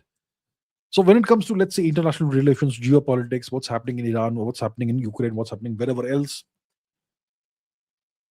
you have a weekly briefing or a daily briefing, I'm not sure, by the Ministry of External Affairs of India. Let's find out. Does the Indian MEA hold daily or weekly briefings? It holds weekly media briefings conducted by the official spokesperson. These briefings are usually held on Thursdays to address foreign policy developments. And sometimes you have special briefings for specific high level visits or urgent issues. The Chinese have a daily briefing, media briefing. The Americans have a daily briefing. In India, we do it once in a week. The Chinese speak in their national language, Chinese. The Americans speak in their national language, in American English. And we speak in English. Our MEA speaks in English. We won't speak in Hindi. We'll speak in English. Yeah. So that shows our mental colonization, our slave mindedness. The Chinese have self respect. They will not speak in English. They'll speak in Chinese. The Russians have self respect. They'll do their briefings in Russian. The Japanese have self respect. They'll do briefings in Japanese. The Germans, the French, the Italians, you name it, they all do their briefings in their national language. But India, our MEA, does its briefings in English, in a foreign language, in the language of the foreign occupier. That's what. So does it put forth a good narrative? It puts forth the narrative of India still being a slave-minded nation, right? A mentally colonized nation, a diffident nation, no self-confidence, no confidence in even speaking in your own language. And then you do this briefings once a week. So your response is once in a week response to whatever's happening in the world. Sometimes you have special briefings or whatever. Look at how the Iranians, forget the Iranians. Look at how Afghanistan is taking on Pakistan in the narrative war. You have a whole army of Afghan accounts who are all associated with the government in some way or the other, who are in real time putting forth the Afghan version of what's happening in the world, of what's happening in the region. Recently, there was the Afghanistan-Pakistan war. The Afghans outperformed the Pakistanis in narrative warfare because of the constant posting on social media in real time of what's happening, that they were hammering the Pakistanis. The Pakistanis lost that narrative war. In India, the government doesn't support people who want to fight the battle on social media. The government doesn't have its own army of whatever, of people who fight the narrative war. And the government does its Sarkari once in a week briefings in English. The government can change things tomorrow morning if it wants, and then we will have good narrative building. But it looks like we don't care about this. Every nation has a propaganda outlet or multiple propaganda outlets, like BBC, CNN, New York Times, Washington Post, blah blah blah blah blah. The Chinese have CCTN or whatever it is. The Koreans have Yonhap. The Japanese have Nikkei. The Germans have Deutsche Welle or whatever it is, right? India has nothing. All more than a decade, this government has been in power. They have not bothered to invest in a proper mouthpiece for India that's global in nature. Nothing. Just no interest in doing this. I don't know why. I don't get it. Whatever. So, yeah, it's not happening anytime soon. Yes. Anarva says, how presidential system benefits. How presidential system benefit Nepal compared to democracy? I don't know about Nepal. For India, the presidential system is a better system than the current parliamentary system. It's far better because it guarantees stability. See, in a parliamentary system of democracy, You often will have coalition governments. No party gets a complete majority in the election. Then what happens? They need to form coalitions with other parties whom they may not like very much, with whom they may not have a lot in common. So the government tends to be weak, unstable, and have a common minimum program which doesn't really amount to anything. So that's bad for the country. And that government could collapse at any time if one party withdraws support. It's an unstable system. It's horrible for a country like India or any country. The presidential system ensures that once a president is elected, that person is in power for a set amount of time, 4 years, 5 years, whatever. That's a stable system, right? So that itself tells you the presidential system is better. So, yeah, it's better overall. Ritik Pawar says if the US is resupplying, what the hell is Iran doing? Where does Iran resupply from? Tell me, please. Where does it resupply from? It can't resupply unless the Chinese or the Russians resupply them. Maybe it's happening, maybe it's not. I don't know. See, Iran doesn't have the advantages the US has. The US owns Europe. It has all these, let's say, allies in the Middle East region. It has all these NATO allies. It has all kinds of vassals everywhere. So they can resupply themselves from all over the world if required. Who resupplies Iran? And the other question you may be asking is why isn't Iran taking out the American force posture, the ships and all that? Well, the Iranians are probably waiting for the right time to strike. Most likely it's that. And look, the only way Iran survives long term, despite its great firepower and everything, because see, whatever stocks of missiles and drones they have are going to be finite, even if they are maybe very large. Eventually, they'll run out of that, and then they will have to fight through other means, which I'm sure they can. But the only thing that can guarantee long term survival for Iran is nuclear weapons. So I'm perplexed. They've still not done anything about that. But yeah, Iran is waiting and watching. They probably have limited munitions, drones, missiles, and so on, and they don't want to start the fight right now. Maybe they have a well thought out plan for it. Minimalist Maverick says, why not Raw create internal powerful Hindu gangs like Chota Rajan to help with zero point 0.5 front mosaic style Reconquista because CRPF can't do anything, can't do everything. I don't know. I don't know how to address this question. Powerful Hindu gangs like Chota Rajan. See, understand one thing. India is, by definition, in the Constitution of India, a secular sovereign, a secular socialist republic. India's government and institutions are by law, by constitution, secular, which means Raw itself probably is secular, right? So they will not support India's indigenous culture and religion. They won't do it. They'll treat everybody the same. Everybody is same, including those who practice foreign religions. Same. And look, that I don't think that's wrong as such, treating everyone the same because you're Indians. But what you can do is kick out the foreign infiltrators from India. And I'm not sure why that is not happening. And that is very perplexing to me. Why is no action being taken against foreign infiltrators? The millions, the tens of millions, maybe 100 million, who knows what the number is. Definitely tens of millions of foreign infiltrators who are squatting all over the country. Right? Different flavors of foreign infiltrators. Bangladeshis, Rohingyas, Cookies, Pakistanis. It's a free for all. Just deporting those people is going to do a tremendous amount of good for India to help with the 0.5 front war that you're talking about. So why can't we do that first of all? Instead of creating Hindu gangs and all that, like you're saying, deport the foreigners.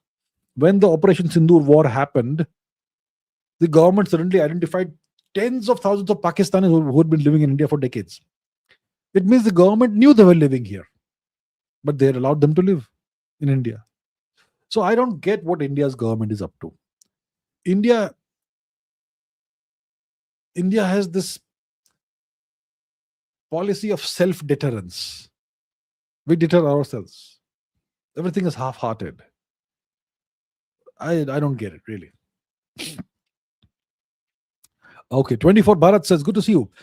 24 Bharat says, is India exporting its best and brightest top talent to the West in exchange for remittances wise? Most countries send their worst abroad, we send the best. It is the most unwise thing you can do, right? It's the worst thing you can do. You are essentially forcing your best and brightest every single year to leave the country, because you will not give them um, the standards that they deserve in India. And that's why they will have no choice but to leave or be content with mediocrity in India. So India is forcing its best talent to flee every year because we can't absorb our best talent. They want to do world class work. We don't offer them any opportunities for world class work in India. We'll drag them down to the dirt level. Right? The whole system is rotten. The academic system, whatever else. So people leave. People leave. And then some of them may send remittances to India. Some of them may become foreign citizens. And a certain portion of India's economy depends on remittances coming from West Asia.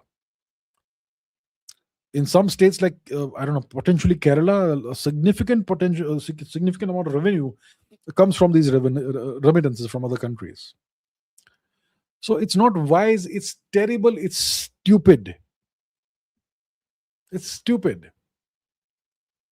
In India, its model seems to be, the academic education model seems to be, make everybody proficient in English so that they can leave the country.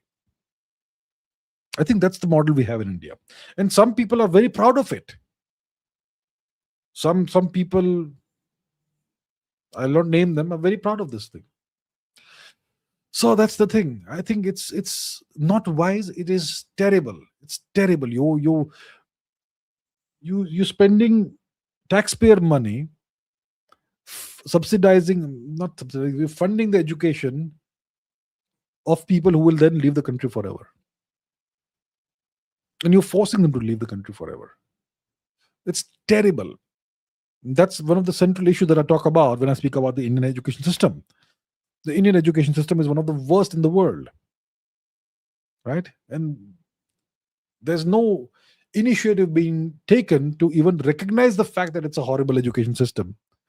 And this new education policy is going to do nothing to address the core issues, defects, and deficiencies that plague the system. Terrible, terrible, absolutely terrible. 24 Bharat says, would the US allow China to become a superpower without a war? See,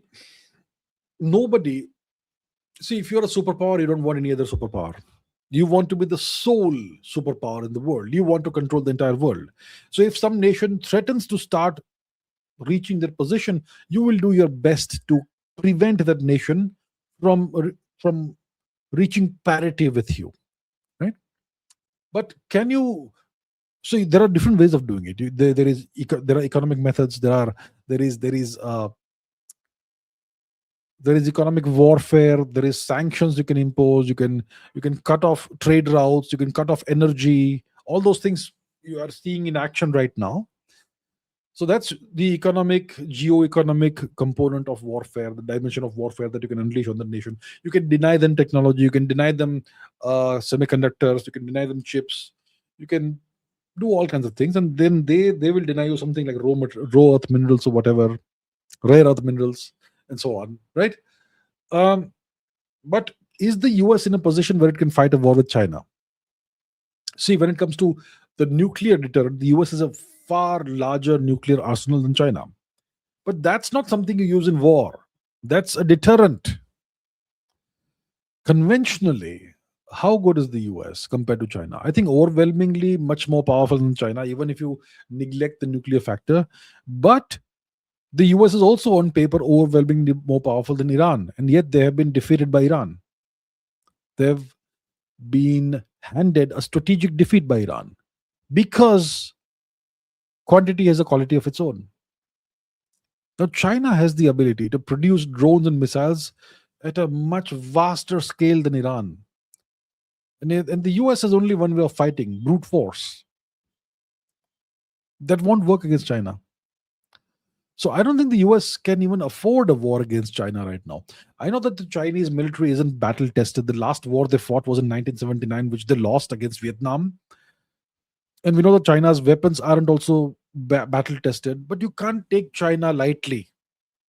In India, we like to take everybody lightly. You can't take China lightly. China is a very serious nation. India is not a serious nation.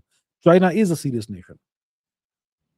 So the US probably will not want to go to war with China, but they will try and deny China what it needs to rise. And to rise to the status of a superpower, you need power projection, which China doesn't have. So the US will seek to strangulate China, to contain China. Wherever China is currently, they can be. They will even grow further technologically, but they will not be allowed to project power across the oceans and across the world. That is one thing that the Americans will try their best to deny China from achieving, and they may succeed at that. So, what is the definition of a superpower? In my opinion, from my perspective, a superpower is a nation that can project power, that can intervene militarily anywhere in the world at 60 minutes' notice, either directly or indirectly. Only the US can do that. China can't do that, which is why China is far from being a superpower, far from being a superpower. But it's a great economic power. It certainly aspires to be a superpower, but the US will do its best to prevent them from doing that. Kraz says, why is Samudragupta considered a great leader, great ruler? Was a great conqueror. His entire life and career, his entire career was an extended military campaign. He conquered the entire Indian subcontinent, unified the entirety of the subcontinent. He conquered the southern part of India, which until then was not part of the Gupta Empire, and he launched a two-pronged simultaneous invasion, a land invasion and a naval invasion at the same time. And he did a great job of unifying the whole, essentially the entire subcontinent, to a large extent the entire subcontinent, which is why he's considered he was a unifier, and he was not a cruel king. He defeated the kings in the south, but did not kill them off. He allowed them to rule on as vassals. So he was a unifier. And he was a great patron of the arts and culture and science and all that. India uh, saw a golden age during his time, which is why he's considered a great ruler. Anabil Sarkar says, which is better, older lottery based democracy Athens or election based modern democracy? I think modern democracy attracts power hungry, corrupt people. Did you have a lottery-based democracy in Athens? I'm not very sure about that. Let's find out. Maybe it was that way. Let's ask our friend Google. Did Athens have a lottery-based democracy? Only the nobles were allowed, is it? Did Athens have a lottery-based democracy?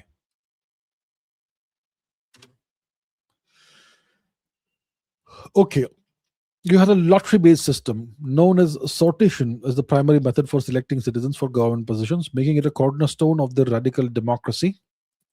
So most officials were chosen by lot, council of 500 and so on and so forth. They were chosen by lot. They were not chosen by popularity. I think that makes way more sense. That makes way more sense actually than what we have today. So you need to have a pool of qualified, highly qualified people with high standards, and then you choose them by lottery. I think that makes so much more sense than the current system of popularity based votes. A popularity contest doesn't necessarily throw up the best people. People will vote for all kinds of stupid reasons, right? Oh, I like that person's smile. Oh, the person has a great aura. The person has such a great way of speaking, and that's why you'll vote for them. But how well do you think they'll govern? How do you know they'll govern well? Because they can speak well. If someone can speak really well, does it mean they'll be able to govern well? Not necessarily. So I think there has to be some qualifying criteria for people who can become representatives of the country. and then you elect them by lots. I think that makes way more sense. That will be a much cleaner, better system. It will not really attract power hungry and corrupt people. Yeah, I think that is better. The Athens based system. Of course, the system they had in Athens was not a pure democracy because the majority of the population did not have the right to vote or to stand for election. So if half the population was women, they were automatically disqualified. And then among whatever was left, 50%, which were males, the majority were either slaves or commoners. Only the nobility could be in public office. And the lots were they were selected by lot. So maybe like 3-4% of the population were eligible for being selected or elected by lottery.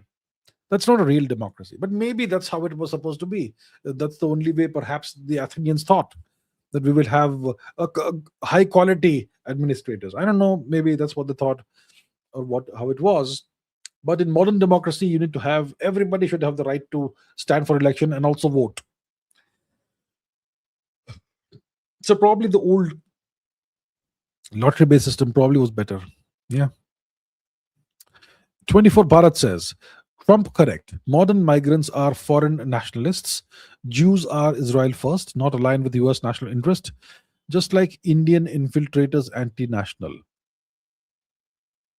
Indian infiltrators?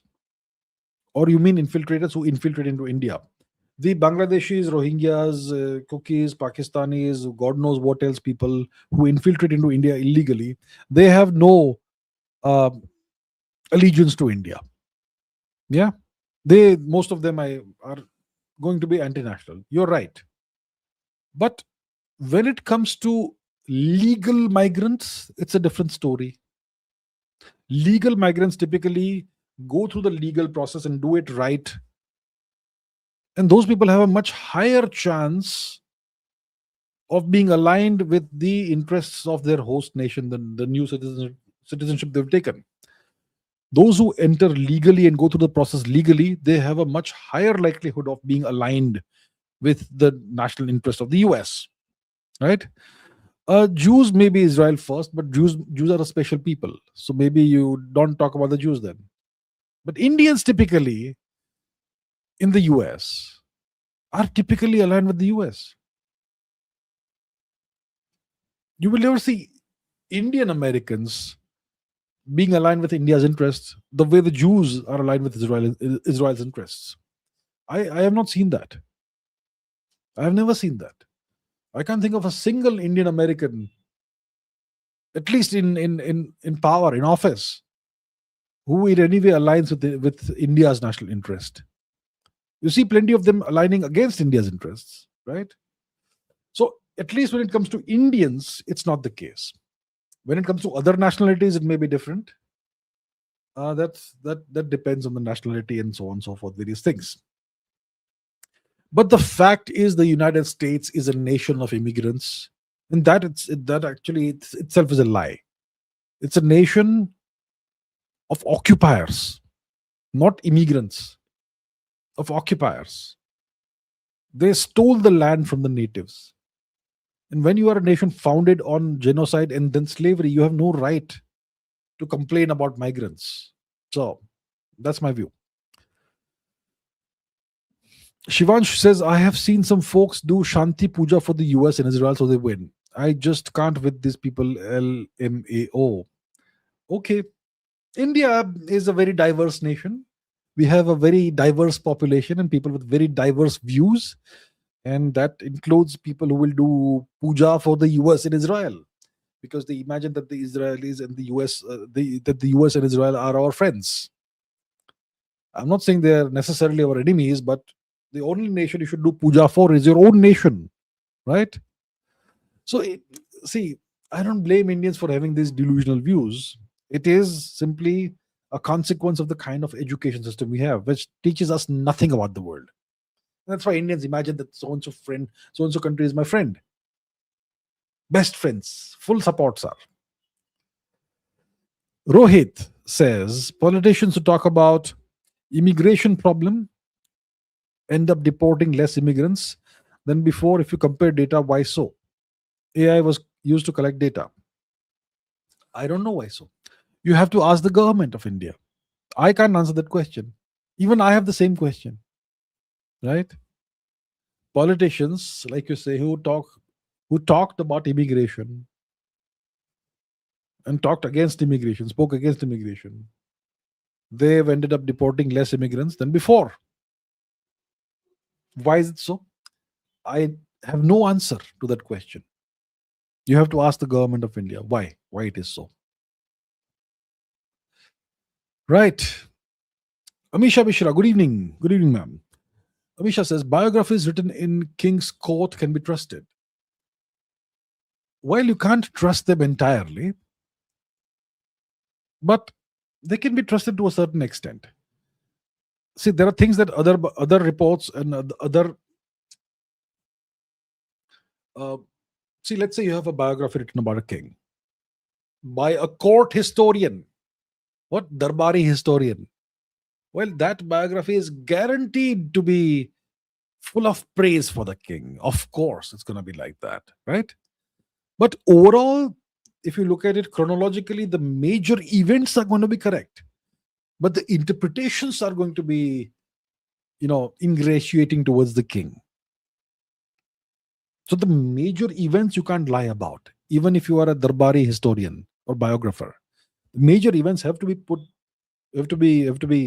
written down as per the way they happened, but then you interpret them in ways that glorify the king. That's what you can do. So when these such biographies are called hagiographies. Hagiographies. And you have to be careful while studying those, right? Because they are invariably going to try their best to portray the king in the best possible light. So even when the king has done, let's say, a massacre or so, or done something terrible, they're going to find some way to justify it and make it like, they did the right thing. That sort of thing. So one has to be careful while reading these biographies written by Darbari historians, by court historians. You have to be very careful not to fall for the propaganda that is bound to be there. But if you know what to look out for, then you can still find a lot of use for such biographies for primary source evidence of various things that happened, right? So one has to know how to interpret these things. If you know how to interpret them, then you can still use them and they can be useful. But overall, there's going to be a lot of propaganda in there. Okay, Fast Snail says, US to replace Fed chair. Could it be to wipe debt? Could be to wipe debt. Could be possibly because the Fed chair has been uncooperative with the current regime, and the regime is not pleased with the Fed chair. I don't know what it is. I was not aware of this, first of all. But see, generally, when you fire an official and replace the official with somebody else, it's because either the official is not performing or the official is performing but not aligned with you, right? So that's why you do that. See, when let's say recently the Trump regime has purged their military of many generals, right? They fired many generals. Why did they do that? We don't quite know for sure why, but maybe the generals were resisting or maybe they were resisting the plans that Trump had for the war against Iran. Maybe the generals were saying that it was not a good idea to do that. And so that's why Trump went ahead and had Pete Hegseth fire those guys. And then they brought in more pliable generals who went ahead with this stupid invasion with the stupid war against Iran, which ended up being a disaster for the US, right? So maybe they want some new policies to be implemented, some new economic policies or whatever to be implemented.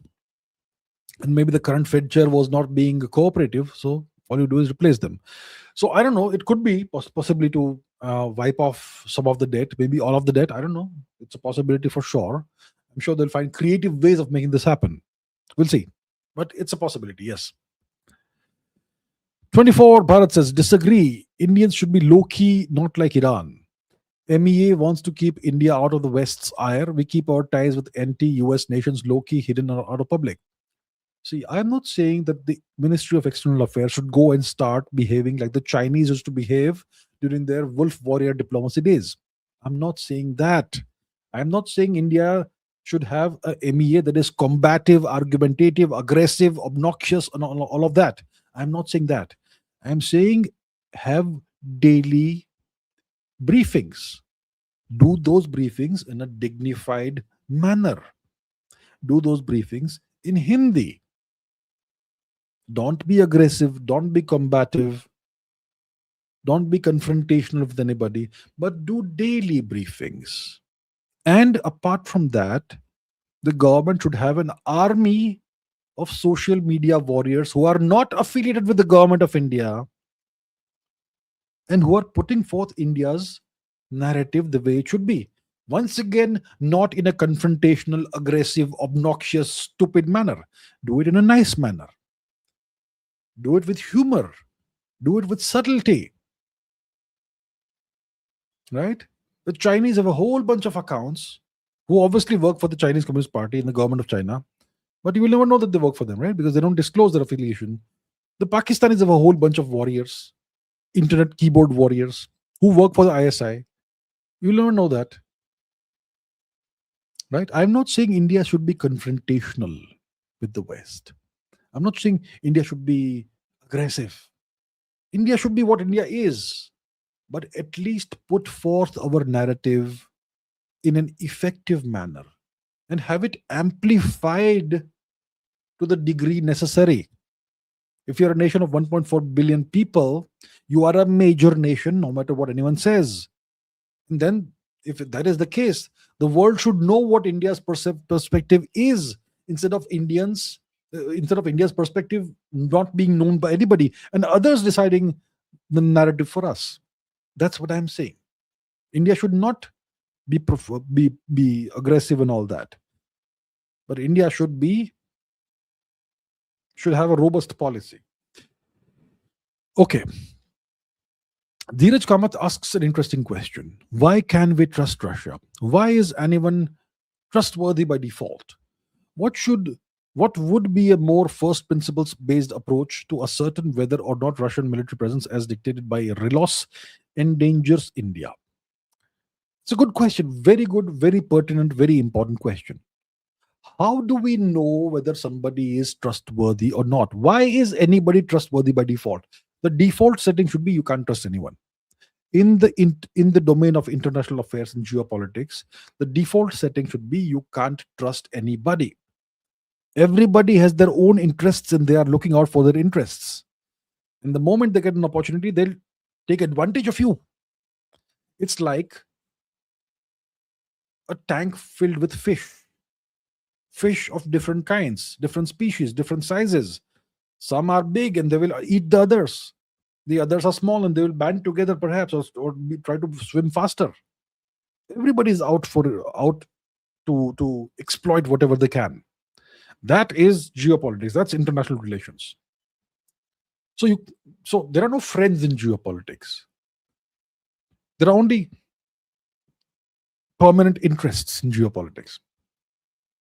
So what's a first principles approach to ascertain whether you can trust someone?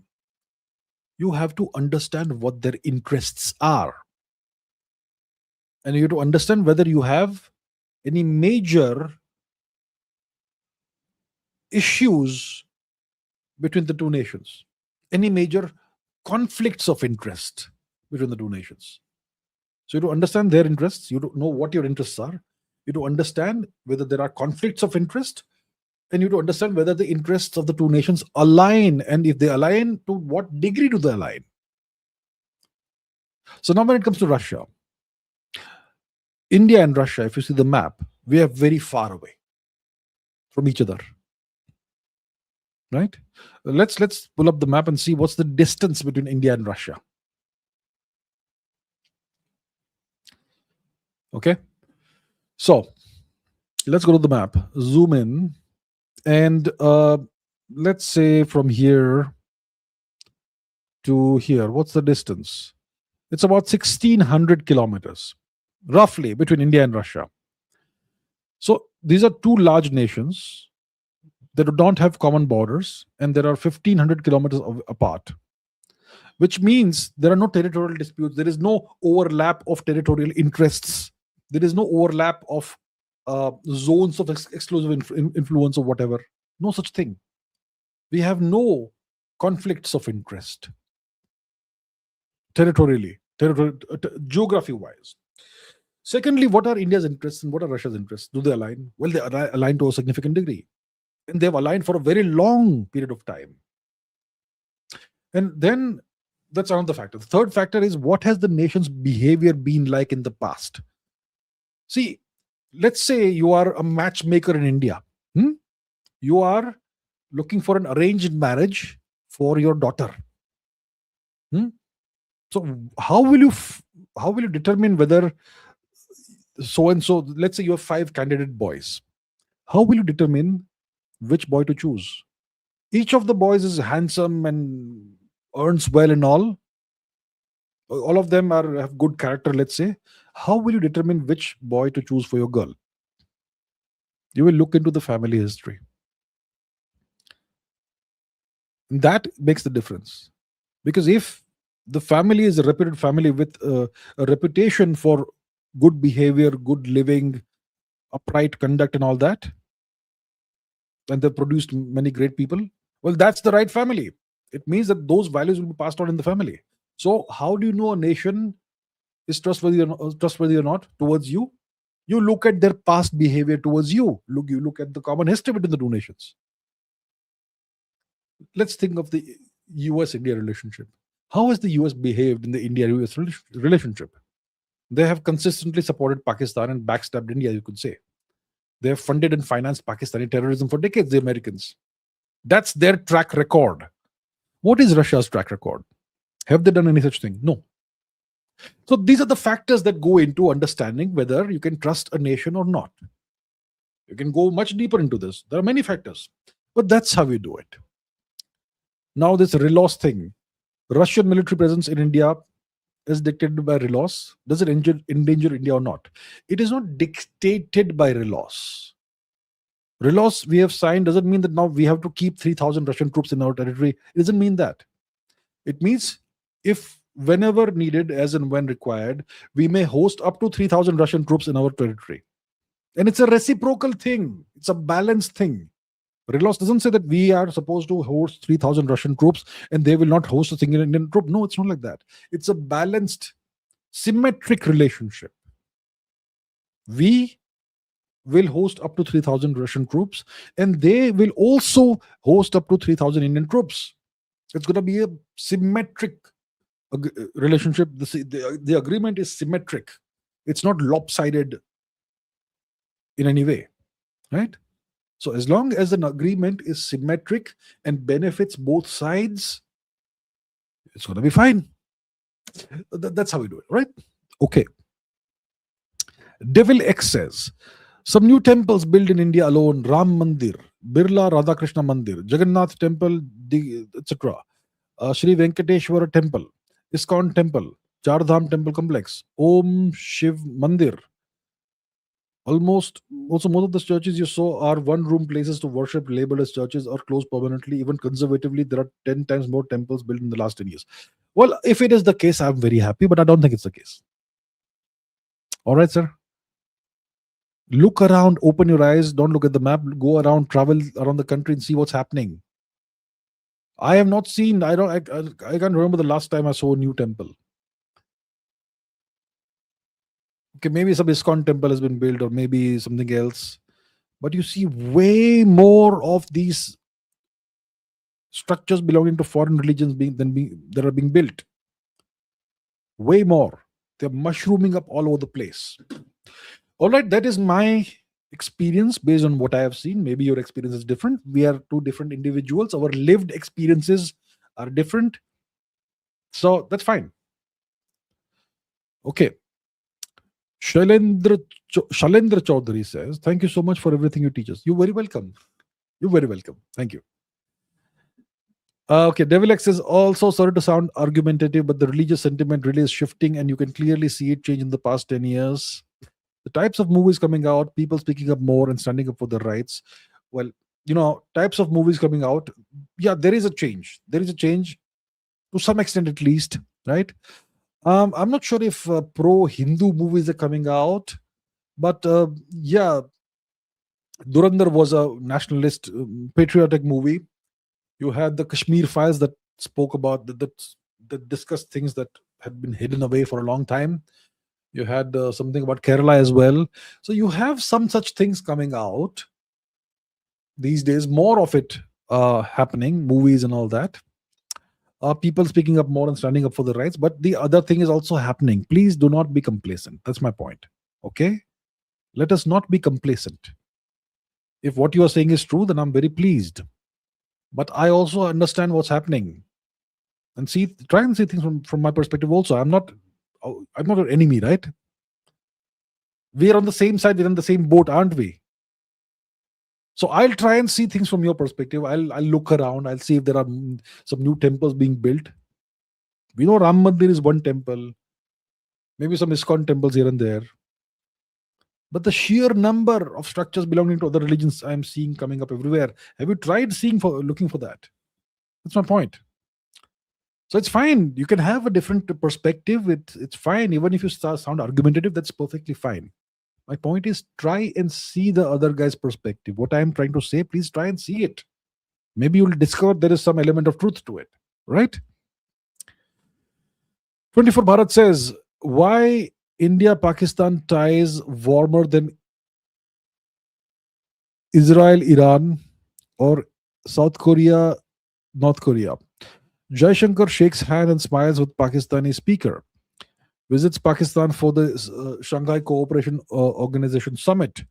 Modi tweeted, in the past, we stand with Pakistan against terror, wishing Pakistan on their Independence Day. I am not aware of Mr. Modi tweeting and wishing Pakistan on their Independence Day. Maybe I've not seen it. Okay. Dr. Jaishankar visited Pakistan for the SCO summit because India is a member of the SCO.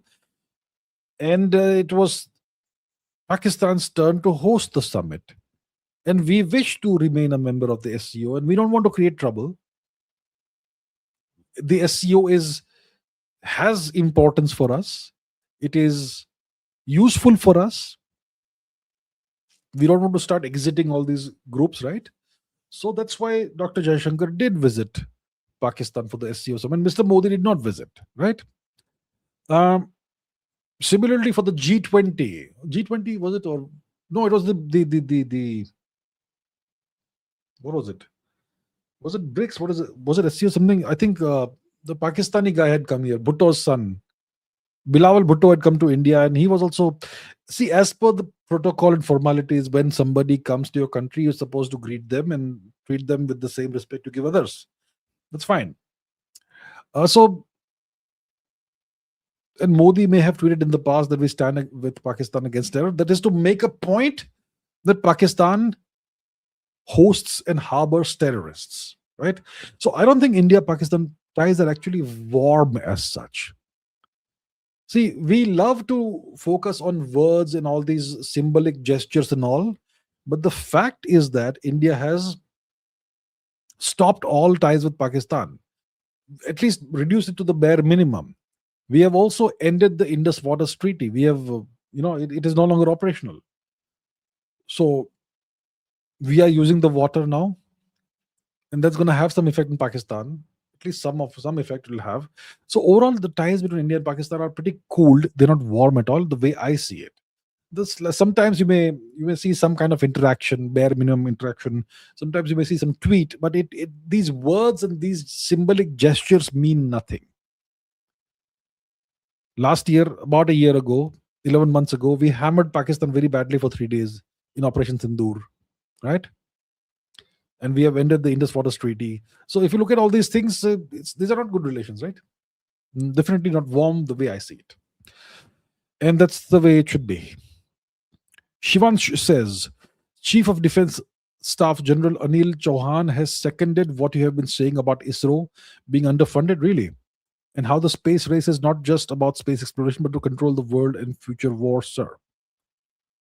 Well, that's very interesting. I was not aware of this. Let me see. Let me try and see if I can pull up this news on Google. Chief of Defense Staff General Anil Chauhan statement about ISRO being underfunded.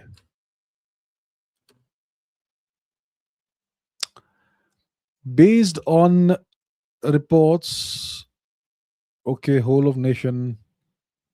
Maybe I'm not finding the right news. Future case space capacity.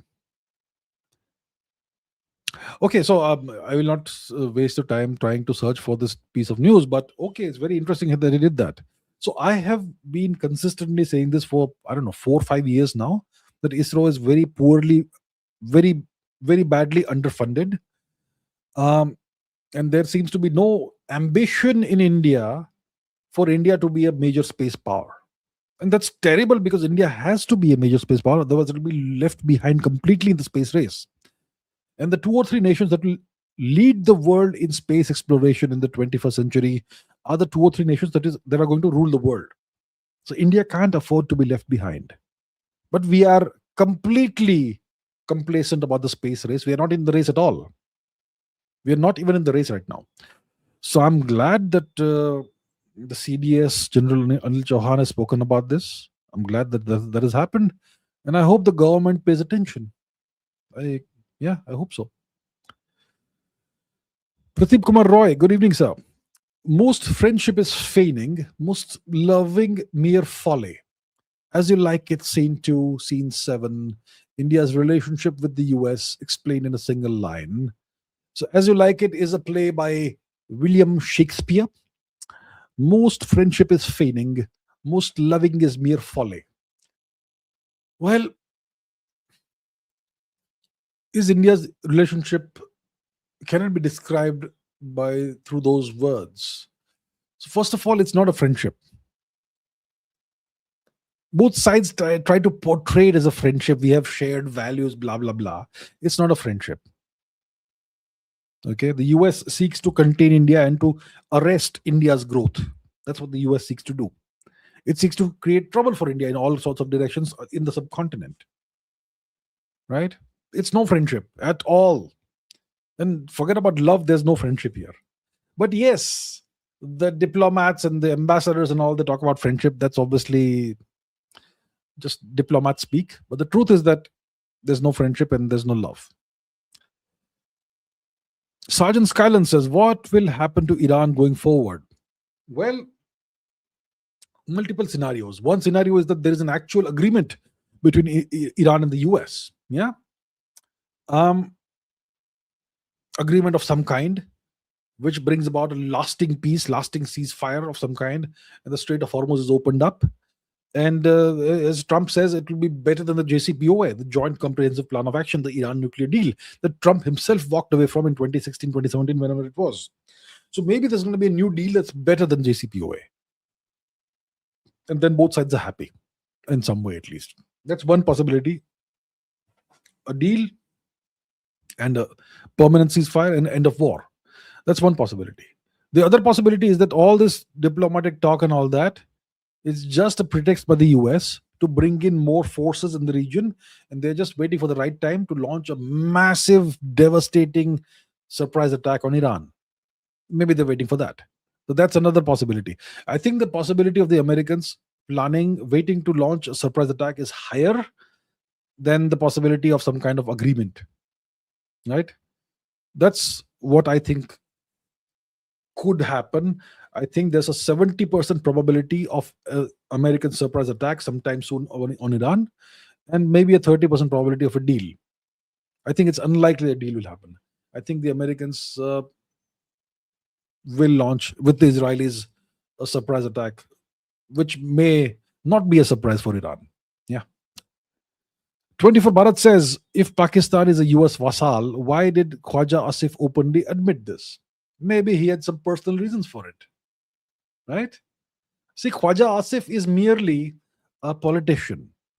The people who actually work for the US in Pakistan are the army chief and the generals and all that. It's the military that works for the US. See, in Pakistan, you have a pecking order, right? At the very top, you have the military, the generals, and all. Below them, you have politicians. Below them, you have government servants, bureaucrats, and police officers, and all that. And at the very bottom, you have the public, the people of Pakistan. And below that, you have the Hindus. That's the pecking order in Pakistan. So you will never hear a Pakistani general say this. A Pakistani politician may say it maybe because he did not receive the last transfer of money or whatever. Maybe some personal issue. Maybe that's why he said this, right? Um, I don't know why he openly admitted this, but he did. We know he did. So he must be having his reasons. I don't know what those reasons are, but I am not complaining that he admitted. It's good he did that. Piyush Sinha says, why doesn't India give blunt replies? Muh tod job denge, muh tod job. Why doesn't India give blunt replies to the US on its face, like we used to do in the 1970s and 80s? After so many warnings from us, we interfered in Pakistan and liberated Bangladesh, and now we are not talking about Balochistan. Well, this is not the 1970s. In the 1970s, we were a non-aligned nation, you see. We loved lecturing the world about morality and ethics and all that. We loved lecturing the world while doing nothing ourselves. By being a dirt poor nation, but lecturing the world from a moral high ground perspective. That's what we used to do. So we were great at talking in those days. Talking. We were great at talking. We'd give long lectures and speeches and homilies and blunt replies to the world. And yes, we did, with the help of the USSR, break up Pakistan, which was one good thing that happened. There was no warnings from US. Okay, all that. Yeah. So we did that, and that's great that we did. Today it's a different world. You see, today India is a practical nation.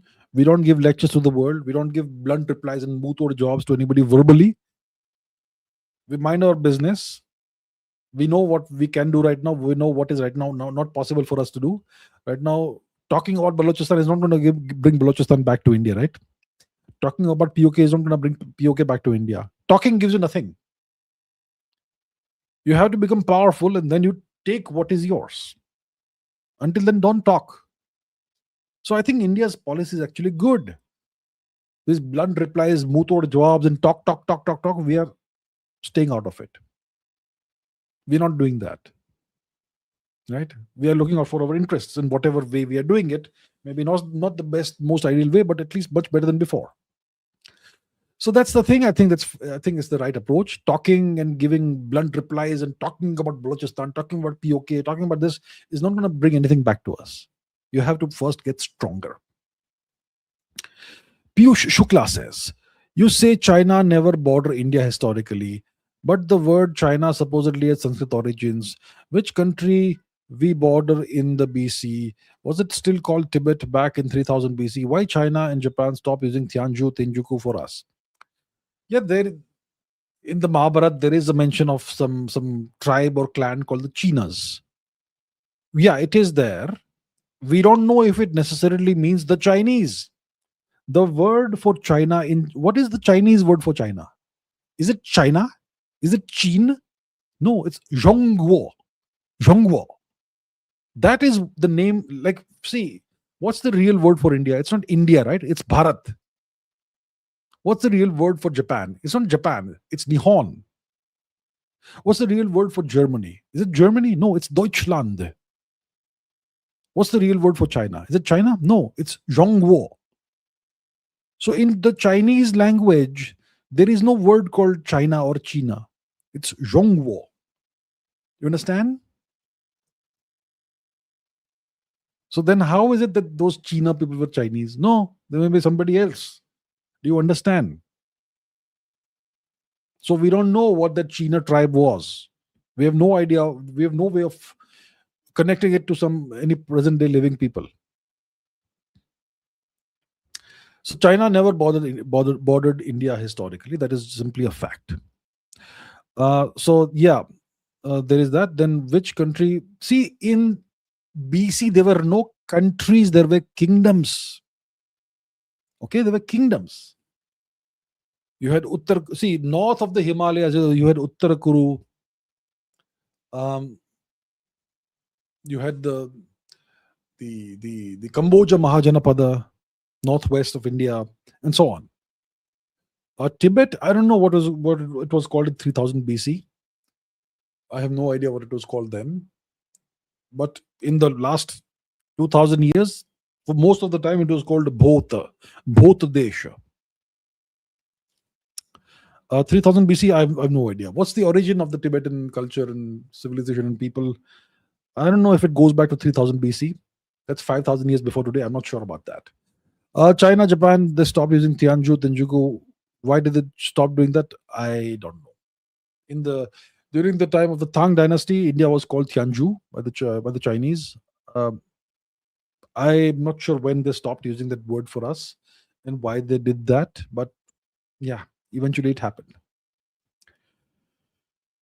Roshan Panigar, he says, accident attack on oil refineries. What's my view? You mean on Indian oil refinery? I don't think it's any accident. There was some Indian oil refinery that caught fire and all that, right? Which was supposed to be inaugurated by the Prime Minister. Happened a few days ago. I don't think it's an accident. There are oil refineries in various parts of the world that are blowing up right now. I don't think it's all accidents that are happening at almost the same time. Looks like there could be some kind of a non-accident related reason for this. So I'm not convinced these are accidents. Brandon says, full support from New York, sir. Thank you so much. Thank you, Brandon. Thank you. Piyush Sinha says, you told that presidential system is suitable for India, where it ensures a person in power for a fixed time. But doesn't that mean that the person will then enjoy his power for that time and not do anything? Well, look at the history of the US. They also had the same thing, right? They had presidents who came to power and were in power for their 4-year terms in the US. So you had so many presidents. You've had 46 different presidents, 46 presidential terms before the current one. Did they all enjoy their power and not do anything? No, they all worked for the country, didn't they? Trump, you may like him or dislike him, but according to him, he's working as hard as possible for his country to make America great again. Why do you assume automatically the worst for every system? Look at the example of the US. They have the presidential system. Do they have presidents who enjoy their power and not do anything? Look at France. They have a president. Does their president enjoy his power and not do anything? Monsieur Macron. Russia has a presidential system. Do you think Mr. Vladimir Putin is enjoying his power and not doing anything?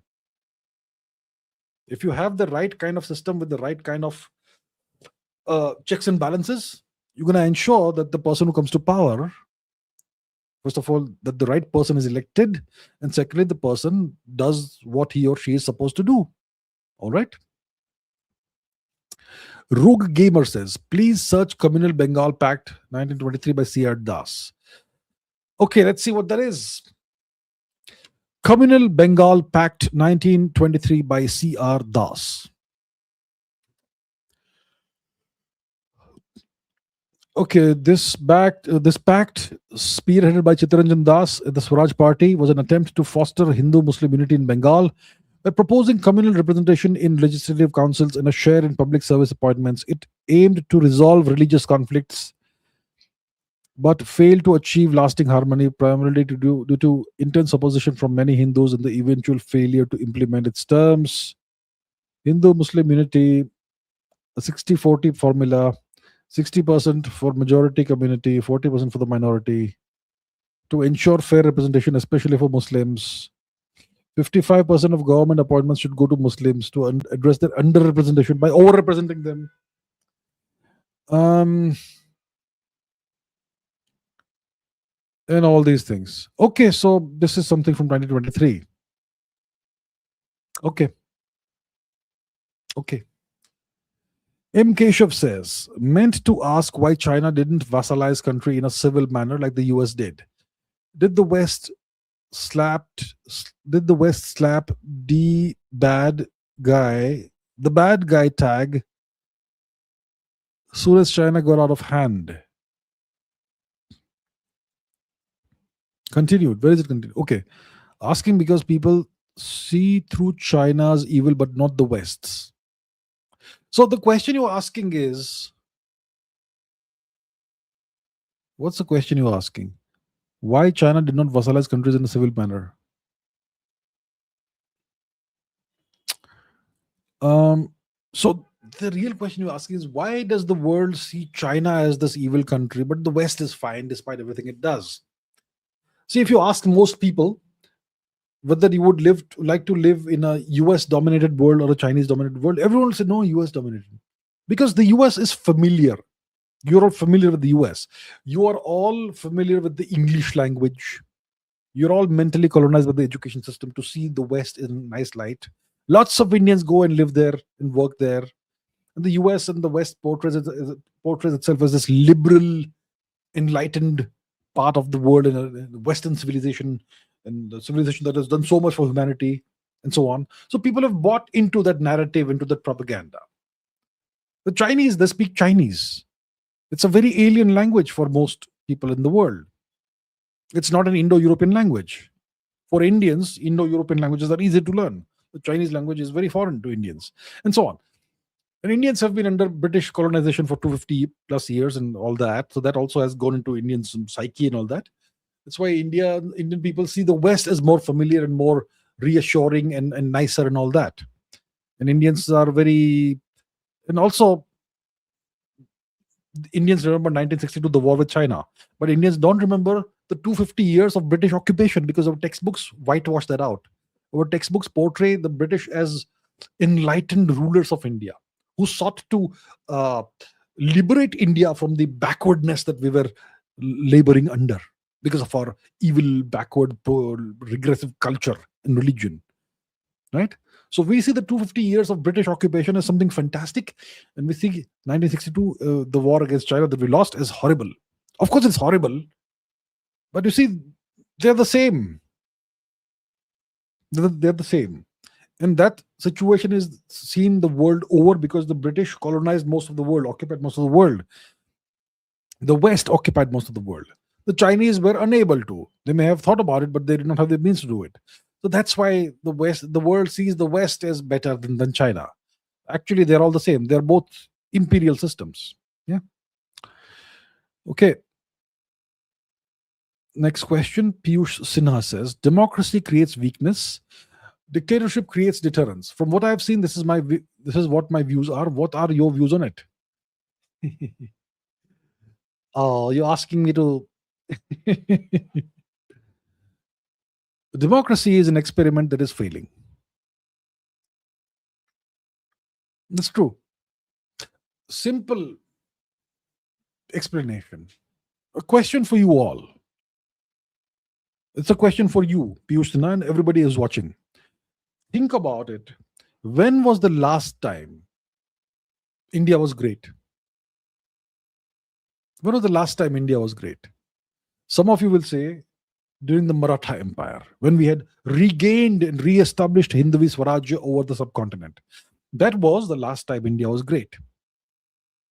Maybe before that, it was during the Chola Empire's time. That's the last time India was great and conquered a vast territory beyond the subcontinent.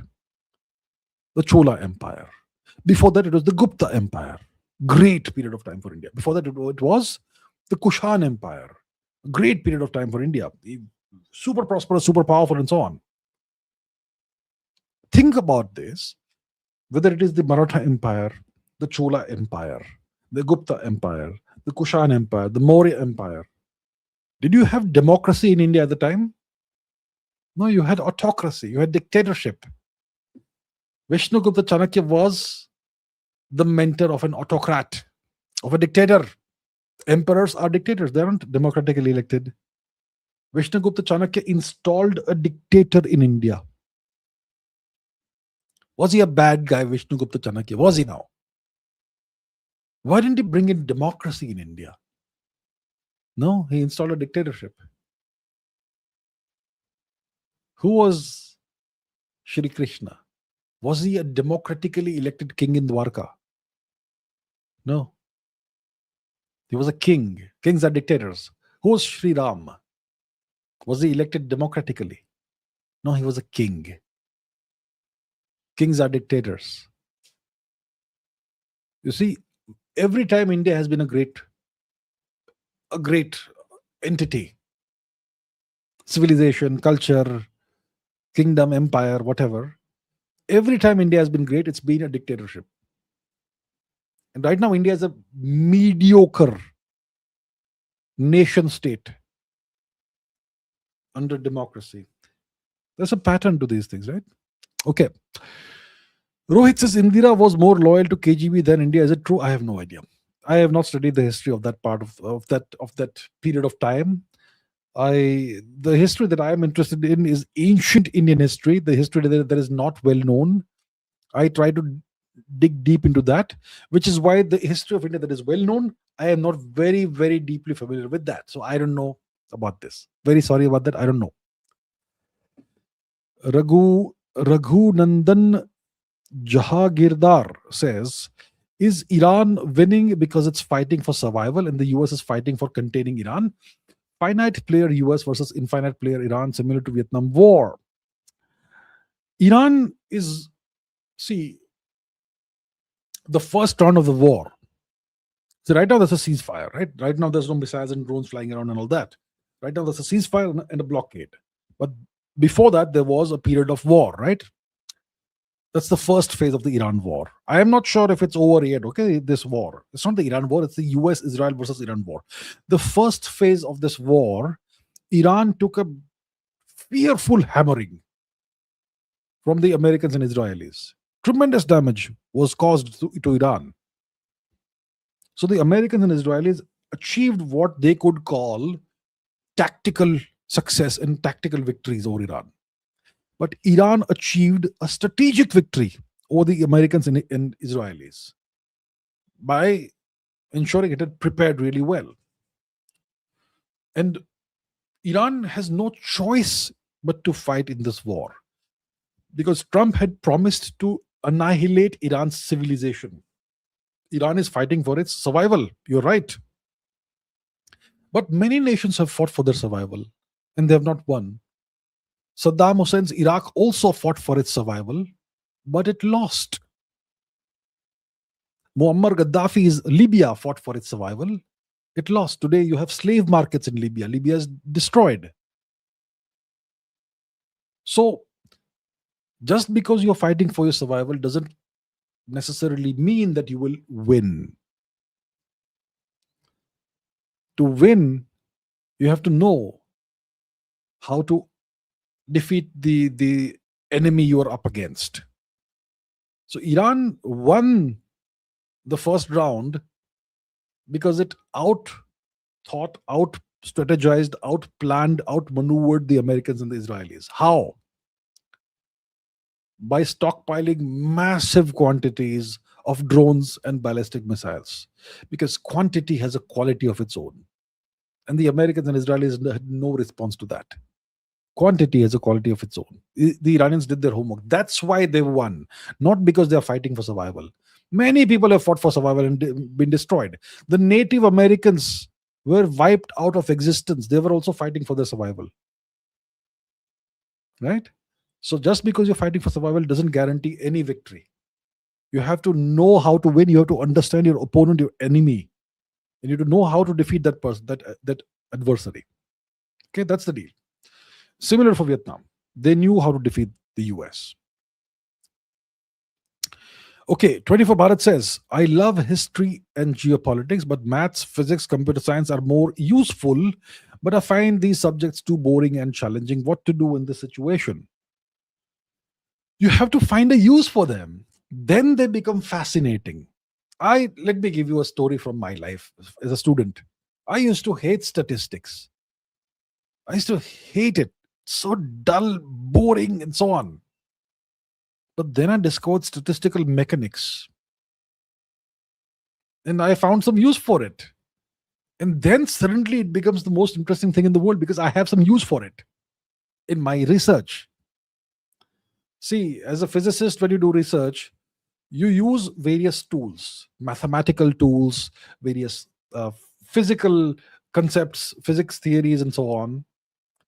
And my approach as a physicist has always been, I'll not learn something unless I need it. So, as a physicist, you have to learn a whole bunch of mathematics. You do that, of course. But beyond that, you don't learn something unless you need it. So, mathematical tool, technique, whatever. So, one thing I was not fond of was statistics.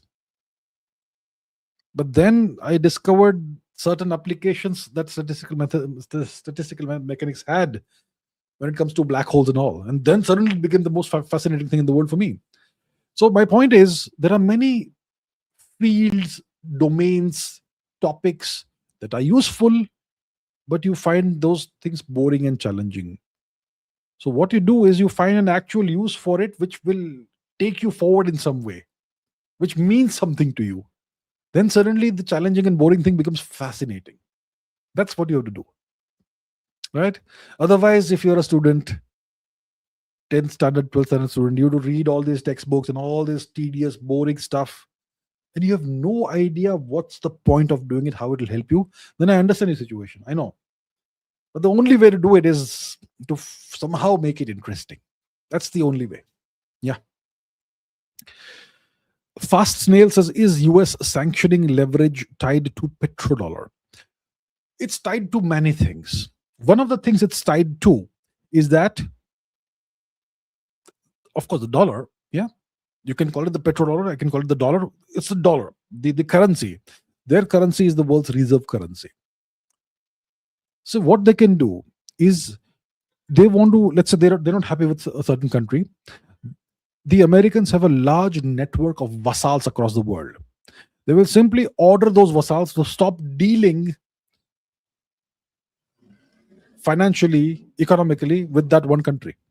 No more transactions with that one country. And they will obey. The other thing the US can do is cut off that country from SWIFT. SWIFT is the means of transferring money across borders. If you want to do a bank transfer to a foreign account, you need a SWIFT code, right? So cut off the nation from SWIFT, so it can't do any more financial transactions. Then the nation, even if it has things to export or import or whatever, it can't do it anymore. Nobody is willing to engage with it. Nobody can engage with it because it's no longer connected to the SWIFT system. So there are various means that the US has that all give it a tremendous amount of leverage over a nation it wants to crush. Unless you're Russia, in which case, no matter how many sanctions the Americans dump on Russia, made no difference to Russia. Yeah. Pradeep Kumar Roy says, why is there more matter than antimatter? The universe should have produced equal amounts of matter and antimatter after the Big Bang, causing everything to cancel out, yet matter dominates. Big mystery. Why is there more matter than antimatter? This is an open question, an open, unanswered question, an open problem in physics. Why is there way more matter than antimatter? See, we do come across antimatter in space, in the universe. We have certain particle colliders, like the Large Hadron Collider in Geneva, CERN, that produce antimatter during their particle smashing experiments. Okay. Yeah, it does produce antimatter particles. And those can actually be magnetically trapped and confined in vacuum, and you can actually store them. So you can do that. But apart from that artificially produced antimatter in colliders on Earth, you also have naturally occurring antimatter. For example, cosmic rays. If you investigate the composition of cosmic rays, a certain percentage of cosmic rays or cosmic ray particles are antiprotons. That's the nucleus of an anti-hydrogen atom. Okay, so you also have that. So you do have antimatter that occurs naturally, but it's in very small amounts. So that's the thing. That's what we observe, that most of the universe is overwhelmingly dominated by regular matter. Antimatter is extremely rare. It's there, but it's very rare. So why is it so? Why is it so? The universe has symmetry, it has balance in most things. So why is there so much more matter than antimatter? And that's the big question that we don't have an answer to. There are various theories that are proposed, that have been proposed to account for this disparity. One theory is that this Big Bang was not just the Big Bang that we know. Maybe it was a symmetric event. It gave rise to two universes. The Big Bang happens here from one point. It gives rise to two universes. One is a matter-dominated universe. One is an antimatter-dominated universe. That way, you have symmetry and you have equal amounts, but you just don't see them from our universe perspective. Maybe that's a plausible scenario, but it's a theory that we can't test, which means that it is not really science. Yeah. If a theory is not falsifiable, it's not really science. Because we can't see what's beyond the universe. We can't even see everything that's in our own universe, right?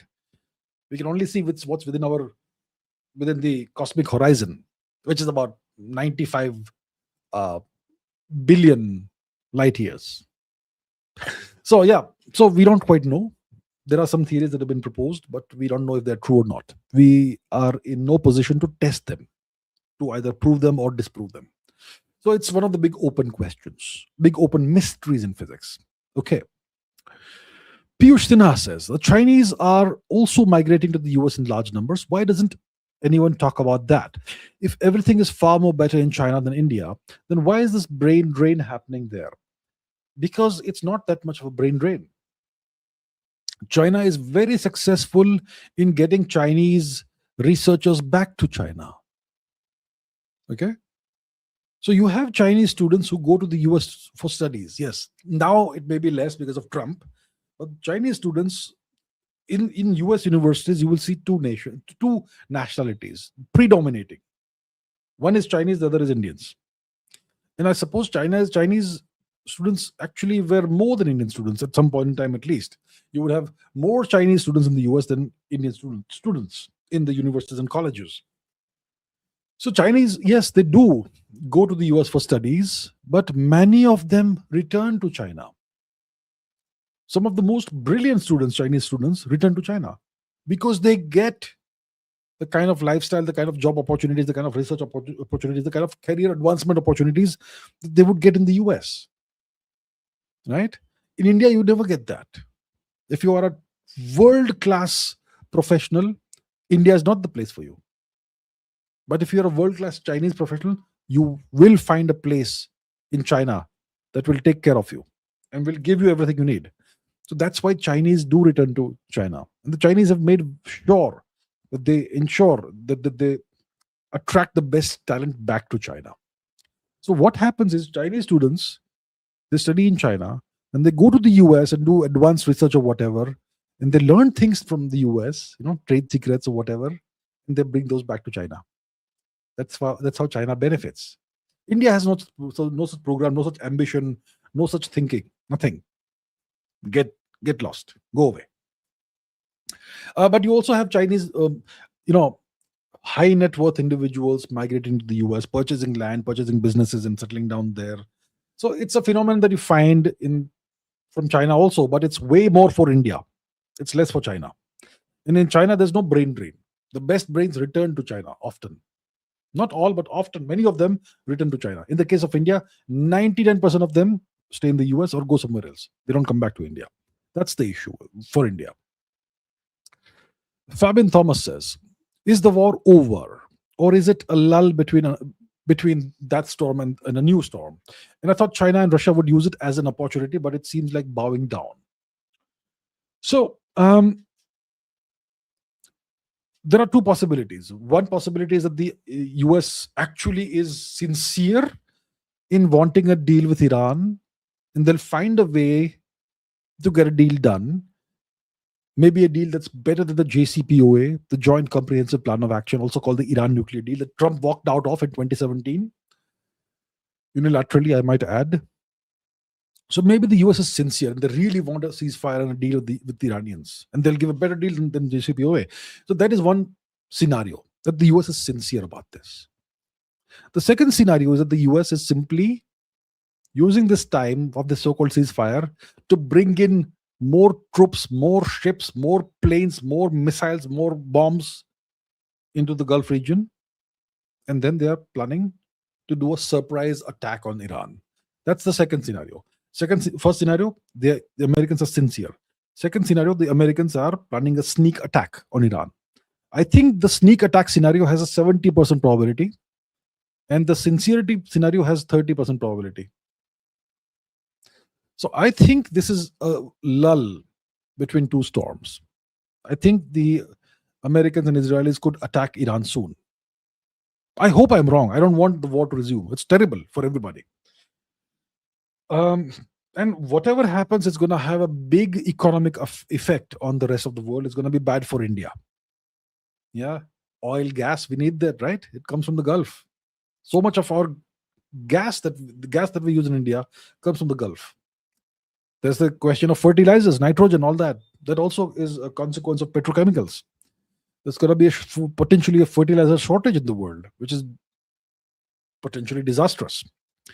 So all of that. So I think there's a higher probability of this being the calm before the next storm. China, Russia use it as an opportunity. Maybe they are doing something about it. Maybe they are supplying Iran with something or the other. Maybe they are doing it quietly. I don't know. See, whatever they do, they will not do it in the open. They'll do it in secret, right? So maybe something is being done, or maybe nothing has been done. We don't know. But I think it's most likely the calm before another storm. And I hope I'm wrong. Pradeep Kumar Roy says, I am a grammar Nzi. Am I brainwashed? No, it's fine. You have standards. Whatever language you use, you have the expectation of high standards in that, which is perfectly fine. No issues. That doesn't mean they're brainwashed. Godliness says, do you believe what the US has achieved with the Hormuz blockade is much more significant than the actual military action? And can you discuss the process of how to remove naval mines? Okay. So the US has blockaded the entire region, right? The Strait of Hormuz. The US says that no Iranian ship can pass through. And Iran says no American or Israeli or allied ship can pass through, that sort of thing. And Iran has potentially mined the Strait of Hormuz. I mean, that's what one hears from some sources. But one also hears there are ships that are transiting through the Strait of Hormuz under Iranian protection. And they are not being hit with mines. And a week ago, there were reports of Iranian force firing on some ships and all. But now that seems to be sorted out. But the Americans claim they have blockaded the Strait of Hormuz. One doesn't see American ships in the region, but they claim they've blockaded it. So when it comes to Mr. Trump, you never know when he's telling the truth or when he is being economical with the truth. Right? So if the Americans want to blockade Hormuz, let's go to the map and let's take a look at what Hormuz looks like. The Strait of Ahura Mazda. If we look there, you will see. So this is the Strait of Hormuz here, between the Gulf of Oman and the Persian Gulf. It's a narrow choke point, as you can see. So if you want to blockade this, you can either lay mines over here, which makes it very dangerous for ships to pass through, or the Americans can have a bunch of ships waiting in the Gulf of Oman to send ships back who are trying to cross the Strait of Hormuz. For that, the Americans will need to position warships in the region very close to Iran, and Iran won't allow that. The Americans know Iran's capabilities. They can even take out aircraft carriers now, which is why the American warships will be further away. If they are further away, how on earth will they blockade the Strait of Hormuz? So it is possible that the American president is being slightly economical with the truth, and they have not actually succeeded in blockading the Strait of Hormuz. Right? But if they have achieved a blockade, then is it more significant than the military action? It's a consequence of the military action. It is also definitely significant because it is going to destroy the economies of the region, the Gulf economies, as long as the if the blockade lasts for a long time, and it's going to be advantage US because the US is the world's largest oil producing nation. So overall, if the Hormuz blockade lasts month, for example, if it is actually in force, then it's advantage US. The US will benefit a lot, and the Gulf economies will suffer significantly. So that could end up being way more significant than the actual military action, even because the military action was never going to be able to do a regime change in Iran, right? How do you remove naval mines? Well, I'm no expert in that. There are minesweepers, vessels called minesweepers, and they must have some specialized way of either disabling or diffusing or removing mines. I'm not sure how it works, but yeah, you have minesweepers. Godliness says, is Trump a better negotiator than Putin? Well, I can't. Can we think of any negotiations that he has done which have worked out great?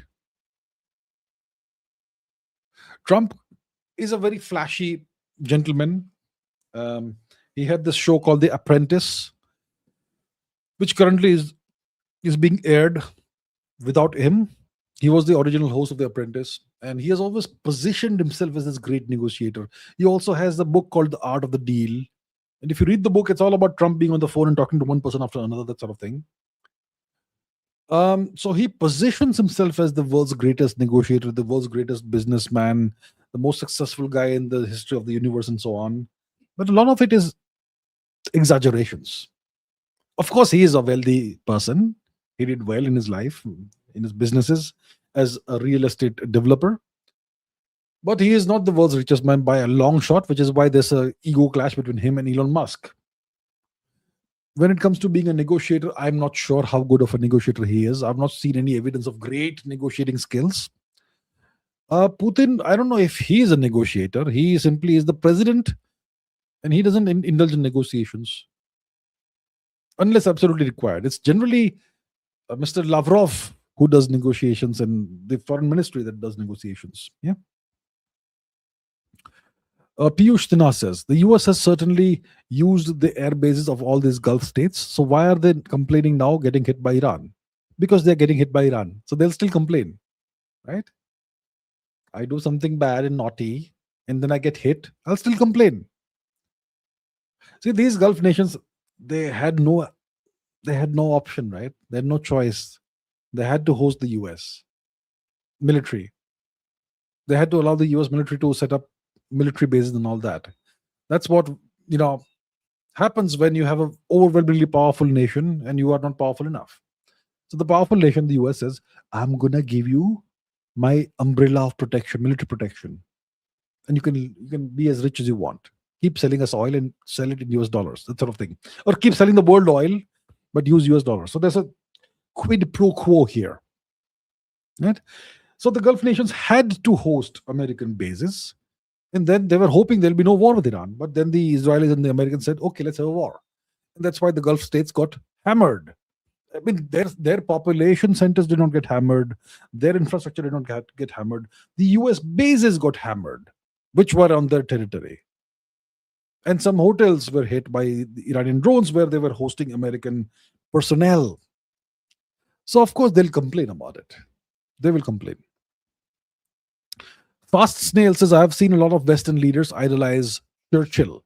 One of them even flaunted a tattoo. Why doesn't India show how brutal he was, whether effective or not? India does speak about this. You have various Indian personalities, media personalities, writers, authors, people on social media who do speak about this, about how brutal and evil and all that Churchill was. But the West doesn't care. They know how evil he was. The West knows how evil he was. The West is selective in its approach towards leaders. If it is the leader of Nazi Germany, super evil guy. He killed 6 million Jews. That's what is the figure that's given, right? 6 million Jews. So he's evil. The most evil person in the history of humanity. What about King Leopold of Belgium, who killed 10 million Africans in Congo? Nah, that's Africans. Hitler killed white guys or Jews. Leopold killed Africans far away. We don't even have photographs of what he did, so who cares? So it's being selective here. Churchill he killed 4 million Bengalis in like what, one season or whatever, right? Starved them to death. This was simply the last famine unleashed by the British on us. You had hundreds of famines that they created, artificial famines. Churchill was the guy who created the last famine. So, but see, once again, Churchill killed brown guys, brown people, not white people. So it's fine. The West is uncomfortable with the fact that India has a Hindu personality, a non-Abrahamic personality, and that makes it fine. That makes it okay for people to kill Indians. So they are fine with Churchill despite what he did. They're fine with King Leopold of Belgium despite whatever he did. They're fine with the United States being a nation that was founded on genocide and slavery. It's fine. As long as white people do it, it's fine. Okay? So Indians speak about this. Indians shout about this. But the West doesn't listen. They're selective. Okay. Godliness says, so now India has allowed 100% FDI in the health sector, including pharmaceuticals. Do we even realize India can turn into an experiment center? Sadly, this is not the way governments protect their sovereignty. I am not aware of this. Let me see.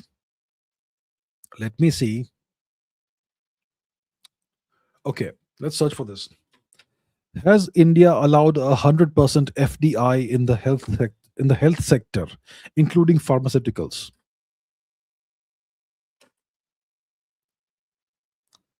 Good gods. India allows 100% FDI, foreign direct investment, in the healthcare sector, including hospitals and medical devices, under the automatic route. For the pharmaceutical sector, 100% FDI is allowed for greenfield projects, new projects under the automatic route, while brownfield projects, existing projects, allow up to 74% under the automatic route, with government approval required beyond that. Hospital sector, 100% FDI. Medical devices, 100% FDI. So India has turned healthcare into an industry. India has also turned education into an industry. A nation that turns healthcare and education into industries is not a civilized nation. Let me give you an example. Our neighbors in Persia, Iran. In Iran, you have free education and healthcare. At least basic education, basic healthcare is free for all. In India, education and healthcare are businesses, they're industries to make money from. Terrible. And pharmaceuticals and all. Yeah, you're right. There's a possibility that these foreign companies that are investing 100% FDI or whatever, they may turn India into a nation of guinea pigs potentially. It's happened in the past with certain vaccine trials and whatnot, which happened in India. So I don't know. The government maybe thinks maybe they are wise and they've decided this is the right way to go forward. I don't know, but one has to be very careful about giving so much away. Yeah, one has to be careful. I hope they have thought this through properly. Okay, Pradeep Kumar Roy says Manhattan I6W asks nuke codes denied to Trump. Nuclear codes denied to Trump. How will I know about that? How am I supposed to know that? If this sort of thing happens, that Trump wants to nuke a nation and he is denied the nuclear codes, do you think that will become public knowledge? No. That will remain secret for 80 years at least. So who is speculating about that? Must be some YouTube channels from India were speculating Trump ko army ne deny kiya nuclear code dene se. That sort of thing. There are many, yeah. So I don't know where this speculation or this news comes from, but there is no such news in the public domain. It would be a disastrous scandal if that sort of news becomes public. Yeah. So I am not aware of any such thing happening. Piyush Sira says Manhattan I6W says nuclear codes denied to Donald Trump. Your opinion? I'm not aware of this. I don't think it's happened. Let's ask Google. Nuclear codes denied to Donald Trump. Really? Was Trump okay? This is France 24. Well, well. Was Donald Trump blocked from using the nuclear codes against Iran? Former CIA analyst Larry Johnson alleged on a podcast this week that the US President Donald Trump wanted to use the nuclear codes against Iran during an emergency White House meeting, but was stopped by General Dan Kane, chairman of the Joint Chief of Staff. Johnson described the interaction as quite the blow up. It comes as concern mounts over the US president's unpredictable behavior and so on. Though it's difficult to verify proof of nuclear strike intent, the gap between Trump's recent war rhetoric and his stance and the stance by his Joint Chiefs of Staff has fanned the flames of this viral claim. So, how does this former CIA analyst Larry Johnson know about this? Was he sitting in the room? Or does he have some special sources within the White House? White House, this is MSN. White House rejects claim Trump sought nuclear codes. So even if this happens, they will deny it, of course. Larry Johnson. So how does Larry Johnson know that this happened? Was he there in the White House? Or did some special friend of his tell him about this? How do we authenticate the veracity, the truth of what he is claiming? Is he a reliable source? I don't know about that. So yeah, it's pure speculation. Okay, it's definitely not an Indian YouTube channel. It's France 24, which is interesting. Okay, Rohit says, was the painter's Nazi economic model sustainable? I'm not sure. I haven't studied the Nazi economic model. I know that did really well for a while at least. But see, once you start a war economy and you go to war and you fight everybody, nothing is sustainable. If you try to fight everybody you know, how is that sustainable? Yeah, you make enemies of everybody, all your friends, all your neighbors, everybody who lives in the next apartment. You make everybody your enemy. And you had an agreement with Stalin. You go and stab Stalin also in the back. How is that sustainable? I don't know. But their economic model, I hear that it did well for a while until they went to war. I'm not sure how good or bad it was in the long run, so I can't say. Ayush Ban says, origin of word Arya, an agrarian and maritime civilization. I heard Max Miller twisted this and invented an Aryan race. The origin of the word Arya is Sanskrit. Arya means civilized, of noble behavior. That's what Arya means. Arya. Okay? It's a Sanskrit word. Later, it was also used by the Persians, who were descendants of our great ancestors themselves. Persia was an offshoot of the ancient Vedic civilization of our ancestors. So the Persians also used the word Arya. But they used it in an ethnic sense. We used it in a cultural or civilizational sense. Arya meant being a civilized person with good and noble behavior. And then, of course, Max Miller twisted this and invented this Aryan race. And he said that the white people are Aryans. What utter nonsense. That's cultural and ethnic appropriation. The Arya people are only us and the Persians, nobody else. Okay, calisthenics. Calisthenic. Thank you, K Calisthenics. Thank you so much. Very kind of you. 24 Bharat says Islamic YouTubers are making comparison videos of how mosques are kept spotless and clean, whereas Hindu temples have dirty floors, bird poo, etc. Okay. Okay. So, okay, let them do it, I suppose. What can I say about this? Jetha Gada says, what's your assessment on Indira Gandhi as Prime Minister? Did she keep nation first approach as long as it kept her as Prime Minister? Or did she best, given India's constraints at the time, much poor, less global influence? So, like I said, I haven't studied Indira Gandhiji's life and career in great detail. I haven't studied the history of the time in significant detail. What I can tell you is that she did a great job of allowing the armed forces to go and did do what they needed to do in Bangladesh. In East Pakistan, most Indian prime ministers have interfered and stood in the way of such operations. Indira Gandhi, she allowed the army to go and do whatever they had to do. And that's how we were able to create Bangladesh, liberate Bangladesh from Pakistan. That was a great thing to do. Um, so yeah, that was a great achievement. But then during the negotiations with Pakistan, I don't know why we needed to have negotiations, and then we had the Shimla Pact and whatnot, in which we gave back the Haji Pir Pass and all that to Pakistan. Why? We repatriated 93,000 prisoners of war, but we did not get our prisoners of war back from Pakistan. Why?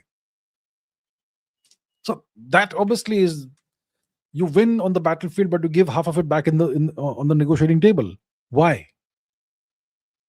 So I would say mixed bag overall.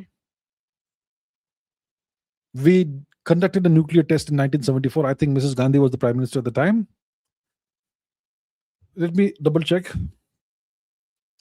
Who was India's prime minister in 1974 when the Pokhran nuclear test was conducted? It was Mrs. Gandhi, wasn't it? So she did give our atomic engineers the go ahead to conduct the nuclear test, which made India a nuclear power. And then the nuclear weapon was put on a shelf and forgotten for 25 years. So that's also Mrs. Gandhi, right? And when it comes to her economic policies, I'm not sure if they were the best. They were possibly similar to those of her father, right? So mixed bag overall, mixed bag. 24 Bharat says, what I'm saying is people don't need to know India's perspective, India's narrative. Most ordinary people in the West think India is a US ally, vassal, slave. Let them think it's good for us. I don't think it's good for India if the world imagines we are someone's vassal. It's not good for the world to think that way, and it's not good for India's image either. Image also matters. It will also affect the way Indians are treated abroad. Lots of Indians live abroad and all that, Overall, a nation needs to have some self-respect, and that's why it needs to put forth its perspective. Every nation seeks to curate its own image. Every nation does that vigorously. So India should not be left behind. There must be a good reason why every nation invests so much time, effort, money, all that on cultivating and curating a particular kind of image. Must be important, don't you think? Why do nations invest so much in sports? Because it makes the nation's image better if there is sporting success, right? You respect nations that perform well in sports. You admire nations that perform well in sports. It's all about image building. So I think it's important that people know India's perspective. It's important this happens. Okay, Ayushman says, did you know G.W. Leibniz's Eurasian integral vision? No, what is that? Leibniz is the guy who discovered calculus in Europe almost the same time as Newton. That's Leibniz. I don't know what this is, but let me quickly see. G.W. Leibniz Eurasian integral vision. Leibniz. So what is this? G.W. Leibniz envisioned a synthesized, harmonious understanding of humanity, connecting European and Chinese civilizations. He viewed the world as a best possible world, unified by a fundamental harmony, utilizing Chinese insights such as the I Ching binary structure to develop his own logical systems, and advocating for an exchange of science and philosophy between Europe and China. Okay. His vision, key components of his Eurasian integral vision included cultural bridge builder, a noted Sinophile. He praised Confucian ethics and believed that European technology should be exchanged for Chinese practical philosophy, bridging the East and the West. He connected his invention of the binary system 0 and 1 with the hexagrams of the Chinese I Ching, interpreting them as a profound connection between Chinese wisdom and modern computational thought, universal symbolic language, philosophical doctrine of monads, and so on and so forth. Okay, Gottfried Wilhelm Leibniz. That's the guy, right? The guy who who discovered calculus. Creation. They'll say creation. He and Newton discovered calculus, not created calculus. They stole it. Anyhow, so I was not aware of this. Thank you for letting us know. Thank you. Devil X says, sorry for all the messages I sent today. I hope you don't hate me. I don't hate you at all. Not at all. And I appreciate your messages. It's perfectly fine. I don't hate you. No hate whatsoever. Okay. I'm still a very big fan and really respect you. I just wanted to give people some hope for the future with some facts. Sorry once again. There is absolutely no need to apologize. All right. I will also check out what you're saying. Are there actually lots of new temples being built? I know for a fact that lots of young Indians today are doing the bhajan thing, the rave bhajan thing, or whatever it is, right? That's a good thing. And it perhaps shows us a direction. This bhajan thing that they were doing, the modernized forms of bhajans and all, I think it makes a lot of sense. It keeps the old traditions alive in a modern shape and form. We need to do that with all our other traditions. Bring them into the 21st century and give them a 21st century context. For example, Indian classical music is still played on those ancient instruments, which is good. But why can't Indian musicians play Indian classical music on modern instruments, electronic instruments also? Right? There's so much we can do. So there is hope. There are problems as well, which is what my issue is Indians are too complacent.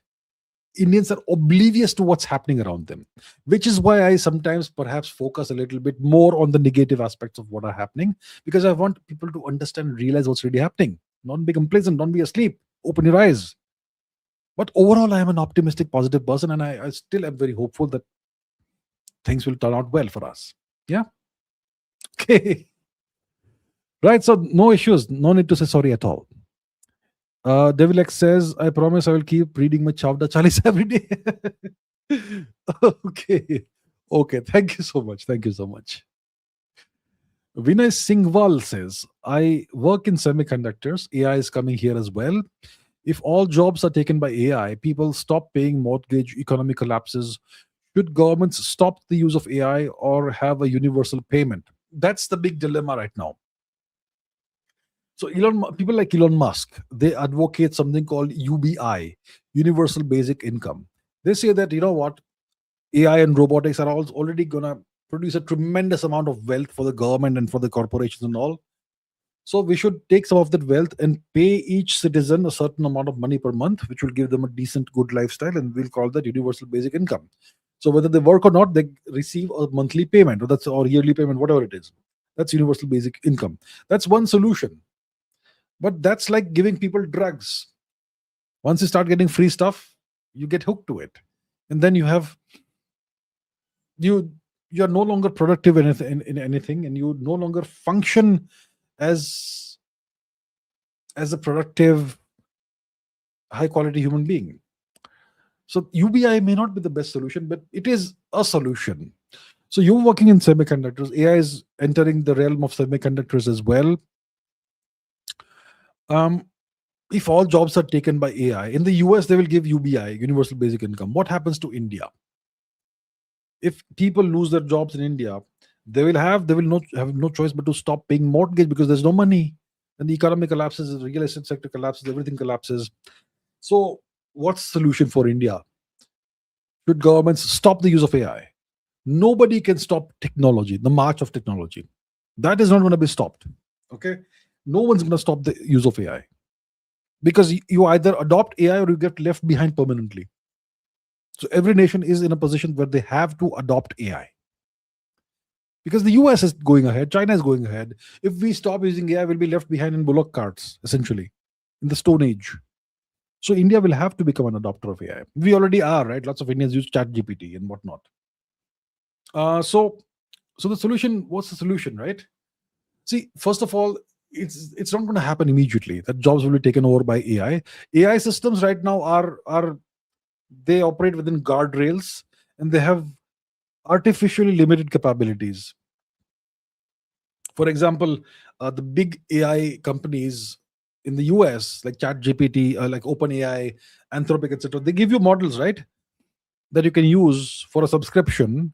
And those models have limitations. There are rate limits and usage limits and whatnot. There are context windows. The context window may be what, 128 tokens or 128,000 tokens. It could be, I don't know, whatever it is, a million tokens. But these are artificially constrained context windows, right? So at the moment, AI has limitations. Every AI session starts with a blank slate. It doesn't know who you are, right? AI has multiple issues. So right now, these issues are artificially created, they artificially enforced issues. But if they make more powerful models available to the public with persistent memory and all that, then AI will start taking over jobs very quickly. Or if they roll out such models to corporations instead of the general public, then the corporations will be in a position where they can start making people redundant. So, what should you do then? Then the government of India, the other governments will deal in their own way. The government of India will have to find a solution for this. Um, can the government of India give every person universal basic income? I'm not sure how they can do it, but we'll have to find some solution. So I think this is a discussion that's in progress. India has some kind of AI vision that is what, holistic AI or family friendly AI, or I don't know, dharmic. I don't know what it is. It will never be dharmic in India, but whatever. Which is, I think, super impractical. AI is a competitive technology, and it's going to be used as a weapon. So I'm not sure what the solution is. But you can't have people who are jobless and incomeless. So you'll have to find solutions in the next, I don't know, 3 to 5 years, depending on how much progress happens in AI, which is rolled out to the public. Progress is going to happen behind closed doors, but how much of it is made accessible to the public or to corporations? That's going to make the big difference. And then the government of India will have to make a call somehow, in some way. I'm not sure what that is. I'm not sure what the solution is. The only solution is if everybody is going out of a job, you have to give them some money. I mean, when the pandemic happened and the government of India enforced these massive lockdowns, because of which lots of people lost their businesses, incomes, whatnot, did the government help them? They did not. So I don't know what's going to happen in India, but it's going to be potentially a disruptive event. Devil X says, guys, never forget yada yada hi dharmasya glanira bhavati bharata abhyuthanam adharmasya tadatmanam srijamyaham. Never forget. Maybe it's time for him to return. Maybe it's time. Maybe it's time. He should return, don't you think? He made a promise. A promise. He made a promise. Maybe it's time he returns. High time, perhaps. Fabian Thomas asks, "What's your view on Jungian philosophy?" I am an atheist, but I think God is a psychological reality which we project onto the world to make it external. Jungian psychology. It's interesting you ask me this, because I am only today I was just kind of looking into that. I haven't studied Jungian psychology in any great detail. There are people like, what's his name, Jordan Peterson, who is an expert in Jungian psychology, the shadow self and all that stuff. I haven't studied that in much detail, but I may have some application of that in something I'm writing right now. Yeah, so I right now I don't know. It seems to a certain extent make sense, some of the concepts and ideas. the shadow self and whatever else, various archetypes, etc. But I haven't studied it in sufficient detail to give you an actual informed answer at this point. Maybe if you ask me in a couple of weeks, I may have a much more informed answer for you. But right now, I can't say. But I think it's pretty interesting. And some of it, at least whatever I've seen briefly, cursorily, it does make sense. You're an atheist. You think God is a psychological reality which we project upon the world, onto the world to make it external. Well, that's possibly a valid way of looking at things. Yeah, potentially, maybe. I don't know. I don't know. Fabian Thomas says, "How is Caspian Sea a factor in this war?" Okay, that's a good question. Interesting question. That's something we have not taken before, which is why it's interesting. So let's go to the map. How is the Caspian Sea a factor in this war? So the war we're talking about is the US-Israeli war against Iran. So if you see the geography of the region, the West Asia region, you have the Arabian Peninsula, which is Saudi Arabia, Kuwait, Bahrain, Qatar, UAE, Oman, Yemen. Then you have Iraq, which is Mesopotamia. Then you have Iran, and then you have the subcontinent to the east of Iran. Iran is kind of the bridge between the subcontinent and West Asia. It's kind of 1 foot in both sides. So that's Iran. Now, if you look at north of Iran, Tehran is in the north, right? And north of Iran, you have the Caspian Sea. So which are the countries that Iran borders over here? You have Turkmenistan, you have Azerbaijan, you have Armenia, and you have Syria and Turkey and also Iraq. So Caspian Sea, if you go north of Azerbaijan, what do you see? You see Russia. So Russia is kind of a neighbor of Iran. And you see, Russia is not therefore very far from Iran. If we see the direction, if you see the distance, it's about 500, 600 kilometers away. So if Iran needs assistance from Russia, Russia can readily provide it via the Caspian Sea without having to overfly any other country.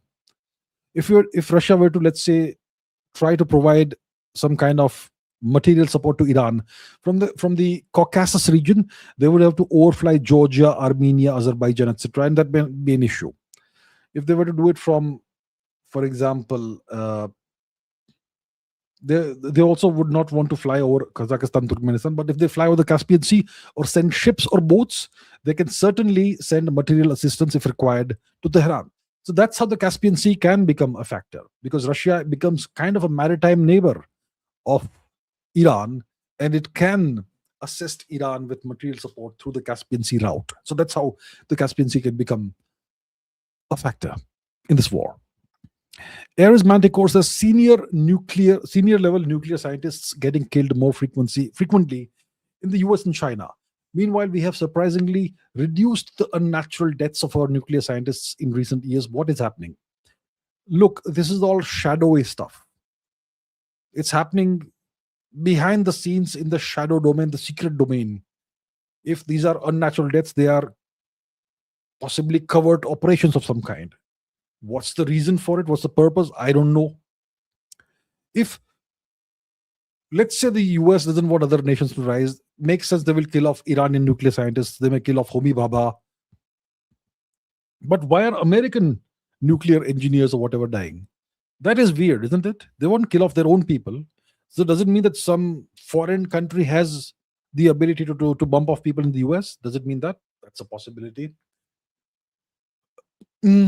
China, I'm not sure about that. I've heard about nuclear scientists and other scientists dying mysteriously in the US. But what's happening, I don't know, because it's a mystery. One conspiracy theory is that they have been killed by time travelers. It's obviously a conspiracy theory because time travel doesn't exist, right? Like in the movie The Terminator. Maybe they're about to develop some technology which will ruin the world. So somebody has to come back from the future to stop the threat from happening. I don't know. So it's obviously pure speculation and fantasy to imagine that time travel exists, but who knows? So I don't know what's happening, but clearly something strange and mysterious is happening. We'll see. Sunil Naik says India is planning to sell the Chabahar port. Well, that would be difficult because India doesn't own Chabahar port. Chabahar port is owned by Iran. It's in Iranian territory. And as far as I know, India has liquidated its stake in the Chabahar port already. Let's double check with Google, shall we? So first of all, the port doesn't belong to India; it belongs to Iran. Okay. Has India liquidated its stake in the Iranian Chabahar port?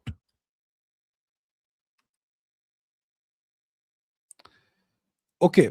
As of April 2026, India is in the process of divesting its stake in the Iranian Chabahar port, specifically planning to transfer holdings from India Ports Global Limited to an Iranian entity to avoid US sanctions.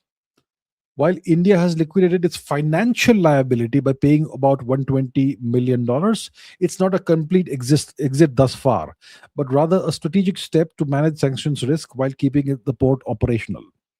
So India is in the process of divesting its stake by planning to transfer its holdings from India Ports Global Limited to an Iranian entity.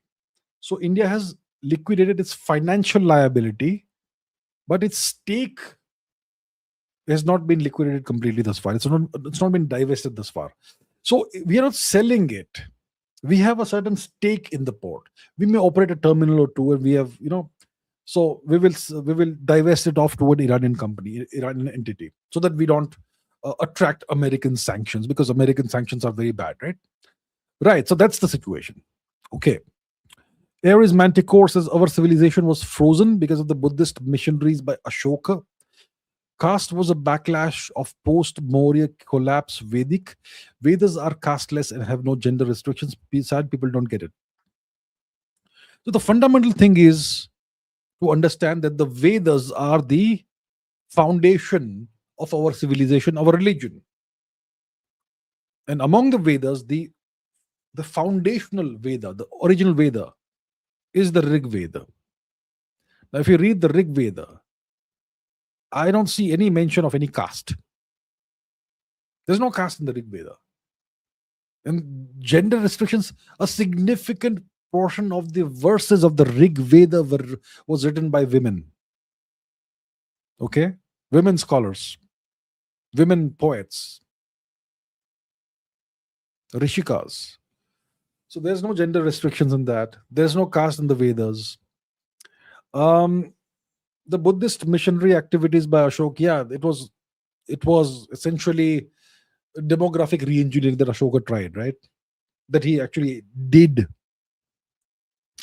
So he artificially changed the religious demographics of the country. He artificially transformed an obscure fringe dharmic path into a global phenomenon because he gave it imperial patronage. And that obviously caused a series of ripple effects across India.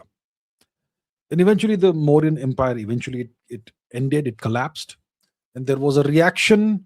Pushyamitra Shunga took over, and he stabilized the country, the empire, and so on. And there was a reaction to the sudden rise in prevalence of Buddhism, obviously, and so on. It's pretty complicated. But yes, the promotion of both the Dharma by Ashoka did have significant ripple effects over the centuries in India. More than centuries, over 2.5 millennia in India. The ripple effects are still being felt today. Right, but people don't get these things, unfortunately. Yeah.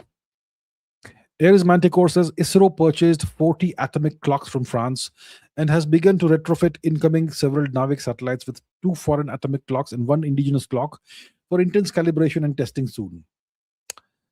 Well, I'm glad, but why do we have to purchase atomic clocks from France? Are we not sufficiently confident in our own capabilities, in the quality of our own atomic clocks? Okay, so let's have a satellite with 2 French clocks and 1 Indian clock.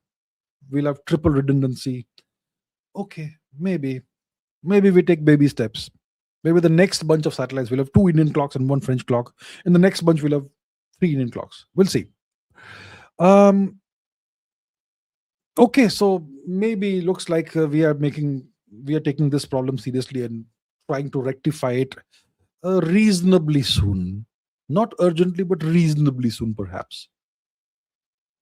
Okay, I hope to see the Navik constellation operational again as soon as possible. So anyway, I'm glad that this is happening, and thank you for letting me know about this, because this was concerning for sure. Thank you. Aries Manticore says 2 years striving for better standards. 2 years it's been. Thank you so much for 26 months it's been. Okay. Thank you so much for having been a long time viewer of mine. Thank you so much. Let's keep striving for better standards together. Absolutely. Thank you, Aries Manticore. Thank you. Piyush Sinha says, people say Deutschland, the biggest mistake was Operation Barbarossa. Hitler backstabbed Stalin, but the way the Soviet Union was industrializing, it could have attacked Deutschland in the future, so the Deutsch did a preemptive strike. That's one very logical way of looking at it, right? The Soviet Union was indeed industrializing. And it's a massive entity, isn't it? It was a massive entity. It still is. Russia still is a massive entity with essentially unlimited land and resources. So maybe Hitler thought the logical thing to do is to nip the problem in the bud before it becomes larger and launch Operation Barbarossa. So they had the Molotov-Ribbentrop Pact, the non-aggression pact, which the Nazis breached, obviously. So if the objective was to launch a blitzkrieg invasion of the USSR and topple the Stalin regime, they should have gone straight for Moscow instead of taking a detour all the way to the Caucasus, because oil. That could have waited for a little bit longer, right? But they went down south to the Caucasus first, and by the time they had Moscow in their sights, General Winter had come. And that was the end. That was a disaster for Operation Barbarossa. So the biggest mistake was going south first instead of going straight for Moscow. That was the mistake. Maybe Operation Barbarossa was not a mistake. The mistake was not focusing straightforward immediately on Moscow. Instead of doing that, they went south to the Caucasus. That was the biggest mistake, and that was why Winter crept up on Germany, on the German invading force, and caused havoc. Aries Manticore says, as a gamer, I'm trying to create a genuine video game to promote aspects of a culture. I believe video games can help the youth to strive towards an ideal and inspire them. Hopefully, I can succeed. Well, today, a lot of our young people, youth, children, etc., they play video games. So video games clearly are very popular, very influential. They are ubiquitous. They are everywhere. So it makes sense that video games, that through video games, we can promote aspects of culture. Makes sense, yes. I mean, you can see a lot of Japanese culture in video games, can't you? American culture, robbery, theft, all that, Grand Theft Auto, various shooter games, all of that. So we can also have our own video games that, make people familiar with our culture. So you are a gamer, you're trying to create a genuine video game to promote aspects of our culture. You are right that video games can help the youth strive towards an ideal and inspire them. Absolutely, it's true. So yeah, hopefully you succeed. I hope that you succeed. I hope that you do. I'm pretty sure it's not easy to create video games. Must be pretty complicated. I've never thought about it, but I hope you succeed. All the best. Do well. Yeah, I look forward to seeing your video game in the market soon, or whenever it happens. All the best, sir. All the best. I'm glad to hear about this. Sunil Naik says, is government deliberately not allowing AI to replace our corrupt bureaucracy, judiciary, and government jobs? The government will never allow anything to replace the bureaucracy, the judiciary, the government jobs. The government treats every sector as a job creation scheme, as an employment generation scheme. The government treats the education system as an employment generation scheme. The government treats sports as an employment generation scheme. Everything is an employment generation scheme. The government looks after its people. The bureaucracy, the government jobs, they will never allow AI to replace these things. Never, ever. They won't allow this. And the judiciary is separate from the government, obviously. And the judiciary will never allow anybody to encroach upon their domain. Of course, they will not do that. Right? So, yeah, AI will be allowed to help the bureaucrats and the judiciary and people who work in government, but not replace them. Never replace them. Won't happen. Okay. Ares Manticore says he will return in those that stand up to Adharma. Adharma is rampant across this country. I think he has already started to appear in people who are fighting this tide, like you, Jai Jinendra. I hope he does. I'm not sure if he has appeared in me. I don't think I am anything compared to him. I'm nothing compared to him. Okay. I don't think I'm worthy of being spoken about in the same breath as him. But I hope he returns. I hope he returns in someone amongst us. Maybe in someone who is a youngster right now. Maybe someone who's a child right now. Right? Adharma is indeed rampant across this country. So yes, I look forward to him appearing in my lifetime. Jai Janendra. Okay, Piyush Sinha says, thank you, sir, for today's live stream. By the way, you told that you will again start uploading the live stream highlights on your channel. It's been a month. Please include my that clip, also that democracy one. Yeah, sure. I'll include all the clips. Yeah, I know it's been a little delayed because of operational reasons, but most likely next week onwards it reappears. Yeah. Thank you. Thank you very much for being concerned about this and for the reminder. I really appreciate that. Thank you, Piyush. Piyush Sinha says, we'll come back with full energy tomorrow. Good night. Good night, sir. I look forward to seeing you tomorrow. Clive Falcon says, why are Norway always top in the Winter Olympics? It's a Nordic nation, and the climate is such that there's snow and ice all over the place for a lot of the year. And that's why the people are accustomed to playing games and sports that have something to do with winter and snow and ice.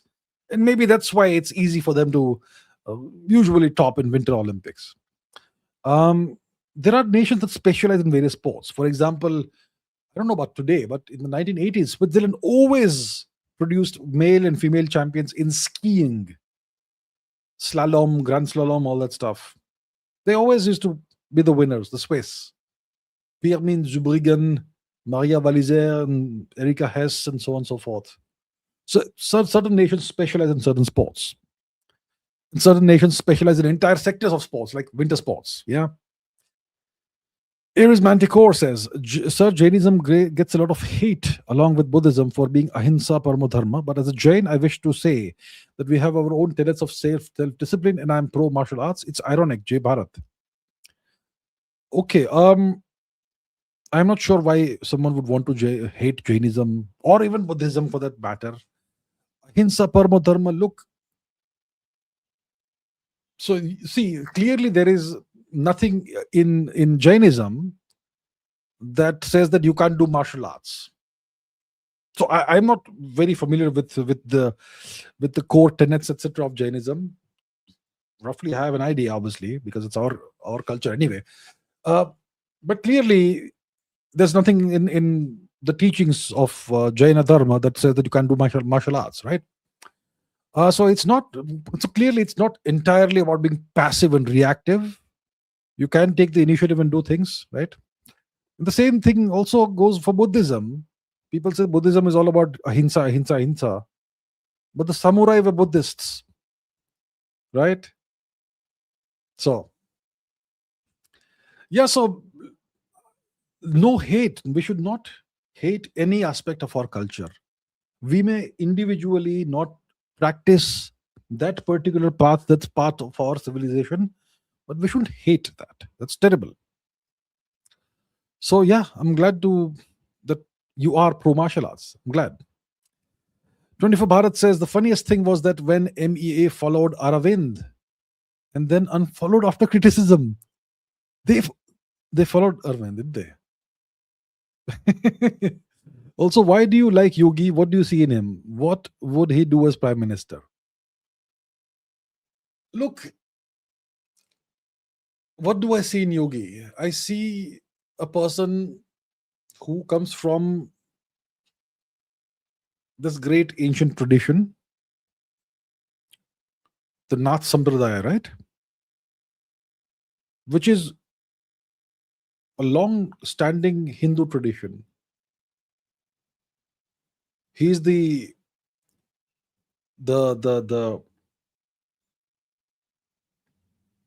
he's the leader of the Gorakhnath Mutt, right? And he's also an administrator. So maybe we need somebody like that for a change who leads the country. We've had people who've come from different walks of life. Currently, the prime minister has been an RSS pracharak. In the past, we had prime ministers who were economists.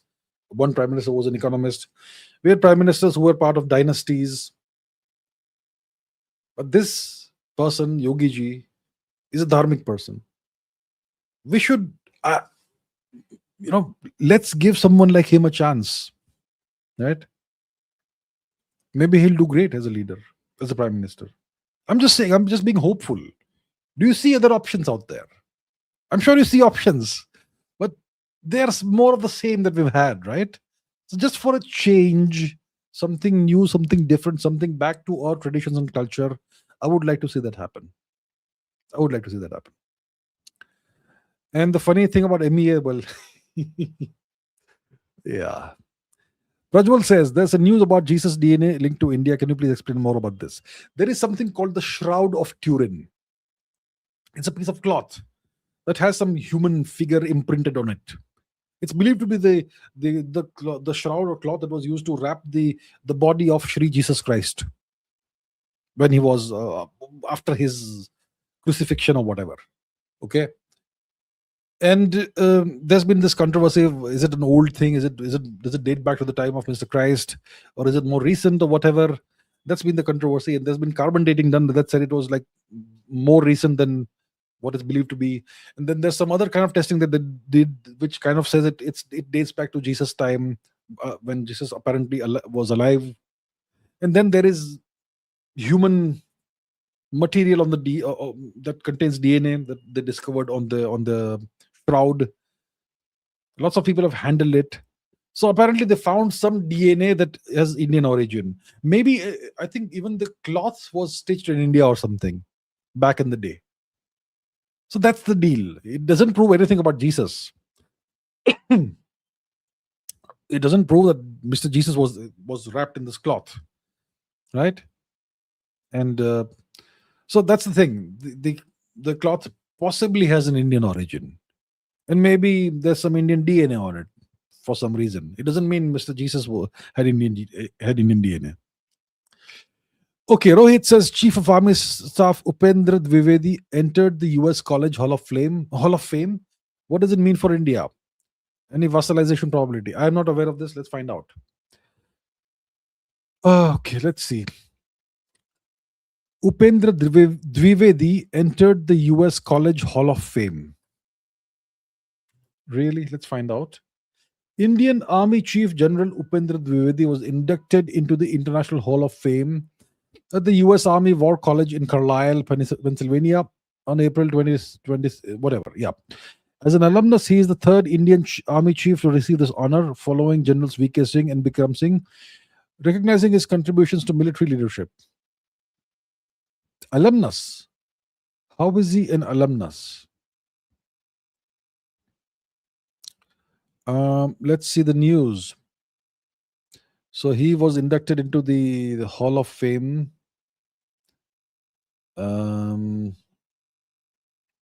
Let's see. Inducted into the International Hall of Fame. Alumnus of the prestigious college. So he may have studied there. That's what it looks like. So I don't know his life and career, but it looks like he studied there for some time at least. And that's why he has been honored by his former college for becoming a great general and the Indian Chief of Staff. It doesn't mean too much. We don't have to read too much into it. It has no implications for vassalization of India. So no need to worry about that. It's just an honor they have given. And obviously they want the army chief of India to have a favorable opinion of the US. That's obviously there, right? But there's no vassalization implications for India. 24 Bharat says, no SAR, free market, competition in health and education and industry are good SAR. We are Adam Smith capitalism like the West SAR, communism bad SAR. Yeah, I know. That's the approach, that's the attitude. Free market, competition in health and education and is good.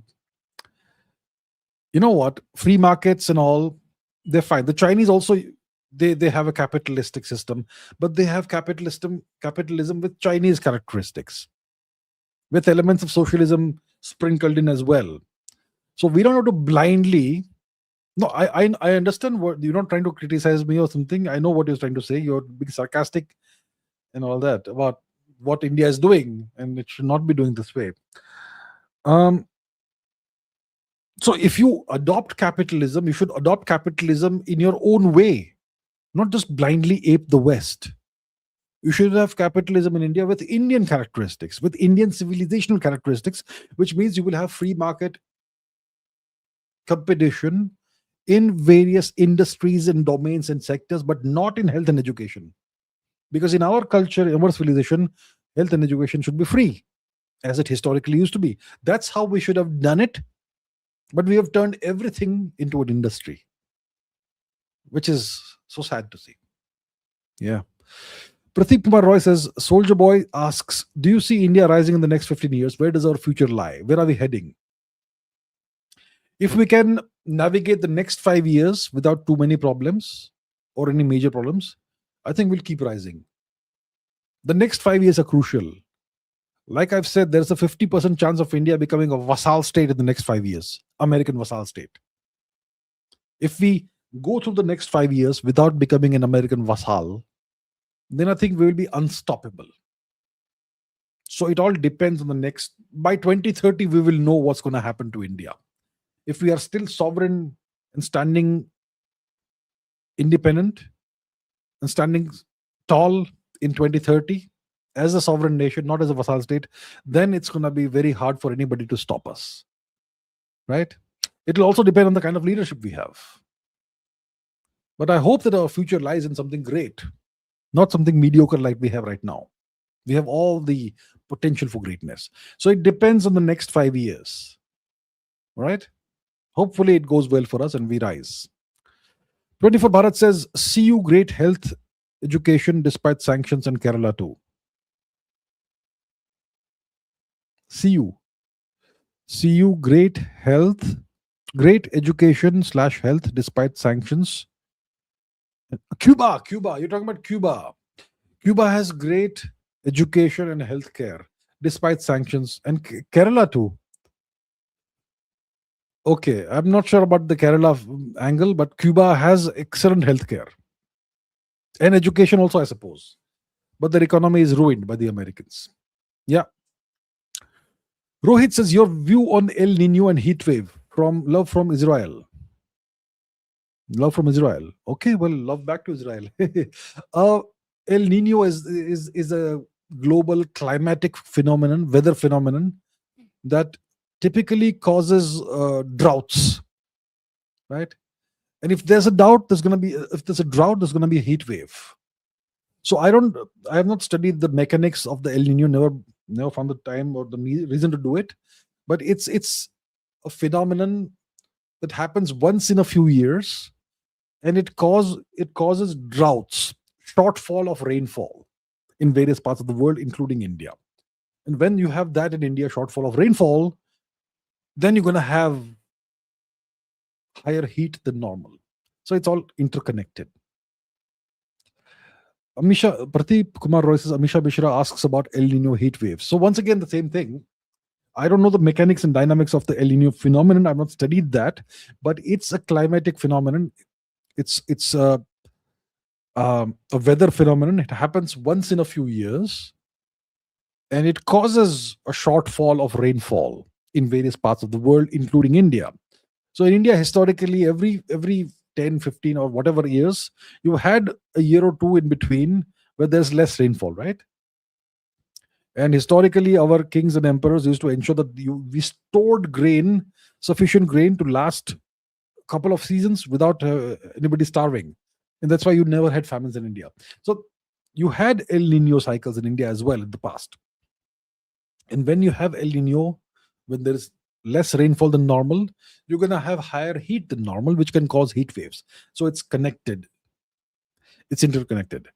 Aries Manticore says, what's the significance of General Upendra Dwivedi entering the US College Hall of Fame? Anything to be concerned about, like these Nobel laureates?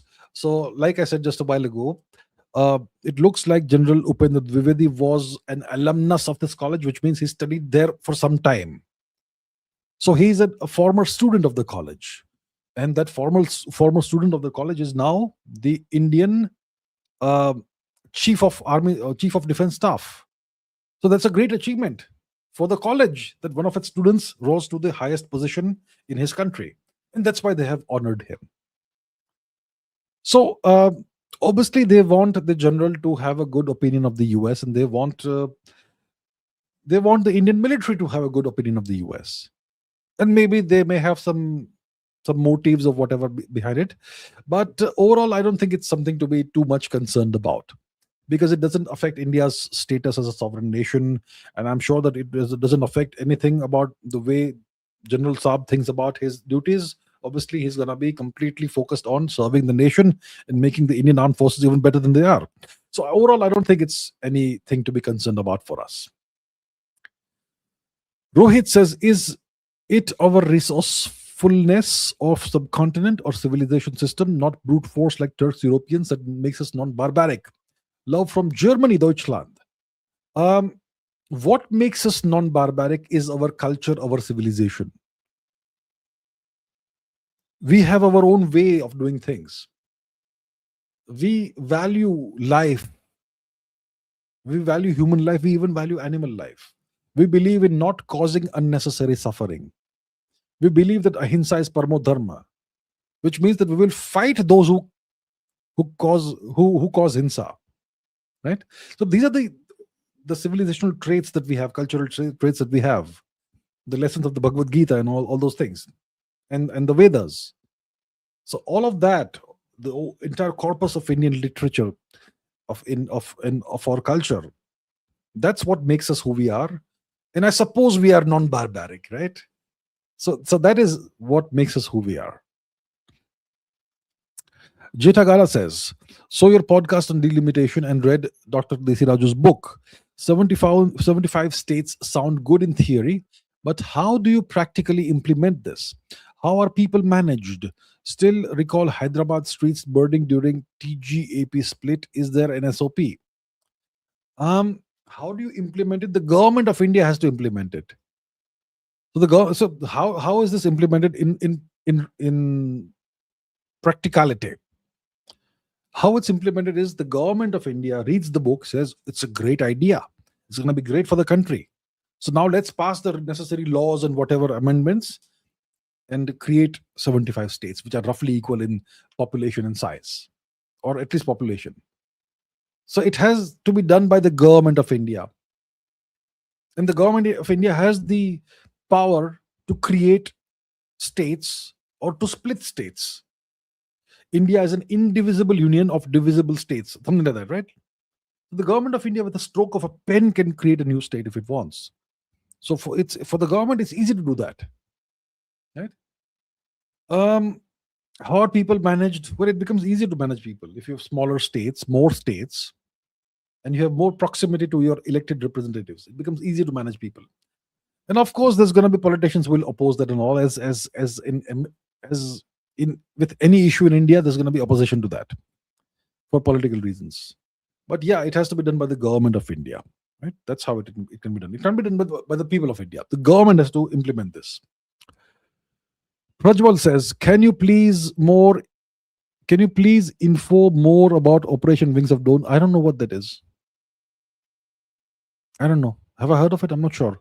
What is it? Operation Wings of Dawn. What is that?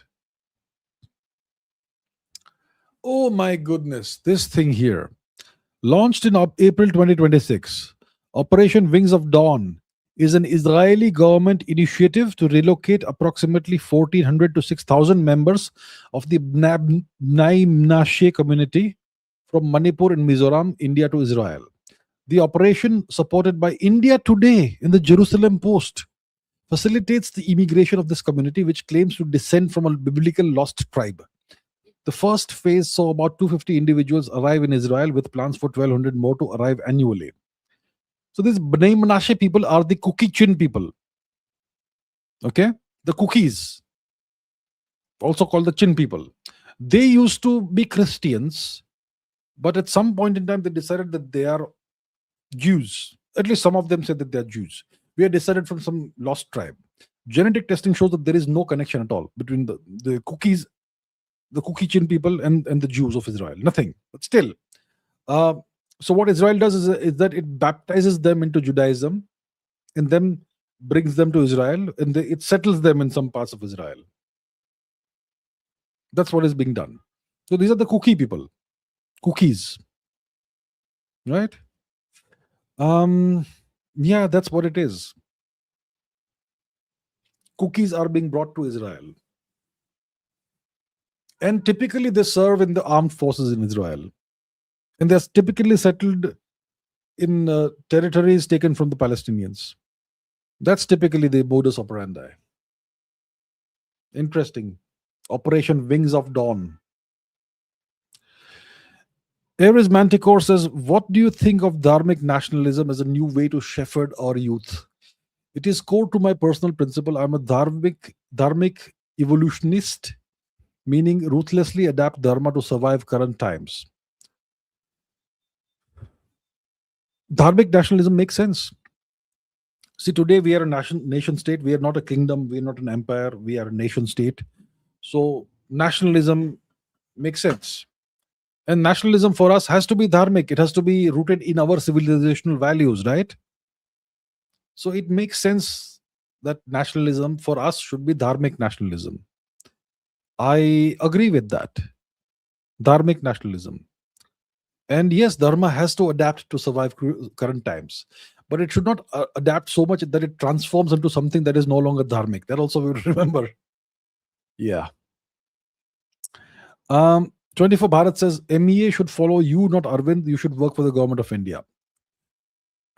Let the MEA follow whoever they want to follow. Anyway, thank you. Thank you for saying that. Thank you. There is Manticore says Arvind is an interesting double agent. He is a font of wisdom and common sense at times, but one cannot help but feel a tinge of caution with his speech when it leans towards the US a bit. Caution always. You don't see, I don't know who Arvind is. It's an anonymous person. We don't know who the person is, whether he or she is of Indian origin or not. Clearly the person is very familiar with India. The person seems to be based in the US, if I'm not mistaken. I don't remember. And once in a while you'll see a tweet that is very pro US or leans towards the US a bit, very in a very subtle way. So look, first of all, I on Twitter, I follow some anonymous accounts that don't identify who they are, which is fine, just out of curiosity, just because they're entertaining or whatever. But you have to be very careful not to take anonymous accounts very seriously, because who knows who they are. There's a reason why they're not revealing their true identity. See, revealing your true identity, it's a risk, because now if you reveal your face and identity, then your words are attached to your face and identity, which means you are now responsible for your words. If you hide behind anonymity, then you are not responsible for your words. You can get away with by saying anything. If something goes wrong, delete the account, start a new one. But once you show your true face and you put your true name out there, then you are responsible for what you say. So in a way, being anonymous is being a little cowardly. If you are so intelligent, if you know everything, why don't you reveal who you are and show your face? But so one has to be careful about anonymous accounts. One has to be very careful about anonymous accounts. Yeah. Enlightened says, you look like Ben Shapiro. Do I? Okay. Ares Manticore says, one cannot help but think after Operation Wings of Dawn, Israel is collecting racial types like the Infinity Stones to use around the world as they wish to subvert and infiltrate. Don't you find it suspicious? I don't know. I find this whole B'nai Menashe thing completely fictitious, completely fabricated. Because these cookies, you know what's their favorite meat? It's pork. And now they're Jews. Doesn't make any sense whatsoever. This entire thing is completely fabricated. B'nai Menashe. They are no lost tribe of Israel. They've come from Yunnan or whatsoever, which is now part of China. They're neither Chinese, they're neither Burmese, they're neither Indian. But now they're Israelis. Yeah. Ankita ji, good evening, ma'am. Ankita ji says, thank you, sir, especially for your nonsense sensationalized way of analyzing and sharing your views. You are most welcome, Ankita ji. Thank you so much. Thank you so much. Okay, so that brings us to the end of today's session. I have dealt with all of the super chats. Thank you so very much, everybody, for your questions. We have almost reached the 4 hour mark, but not quite, which is perfectly fine. So let me end this for tonight over here at this point in time.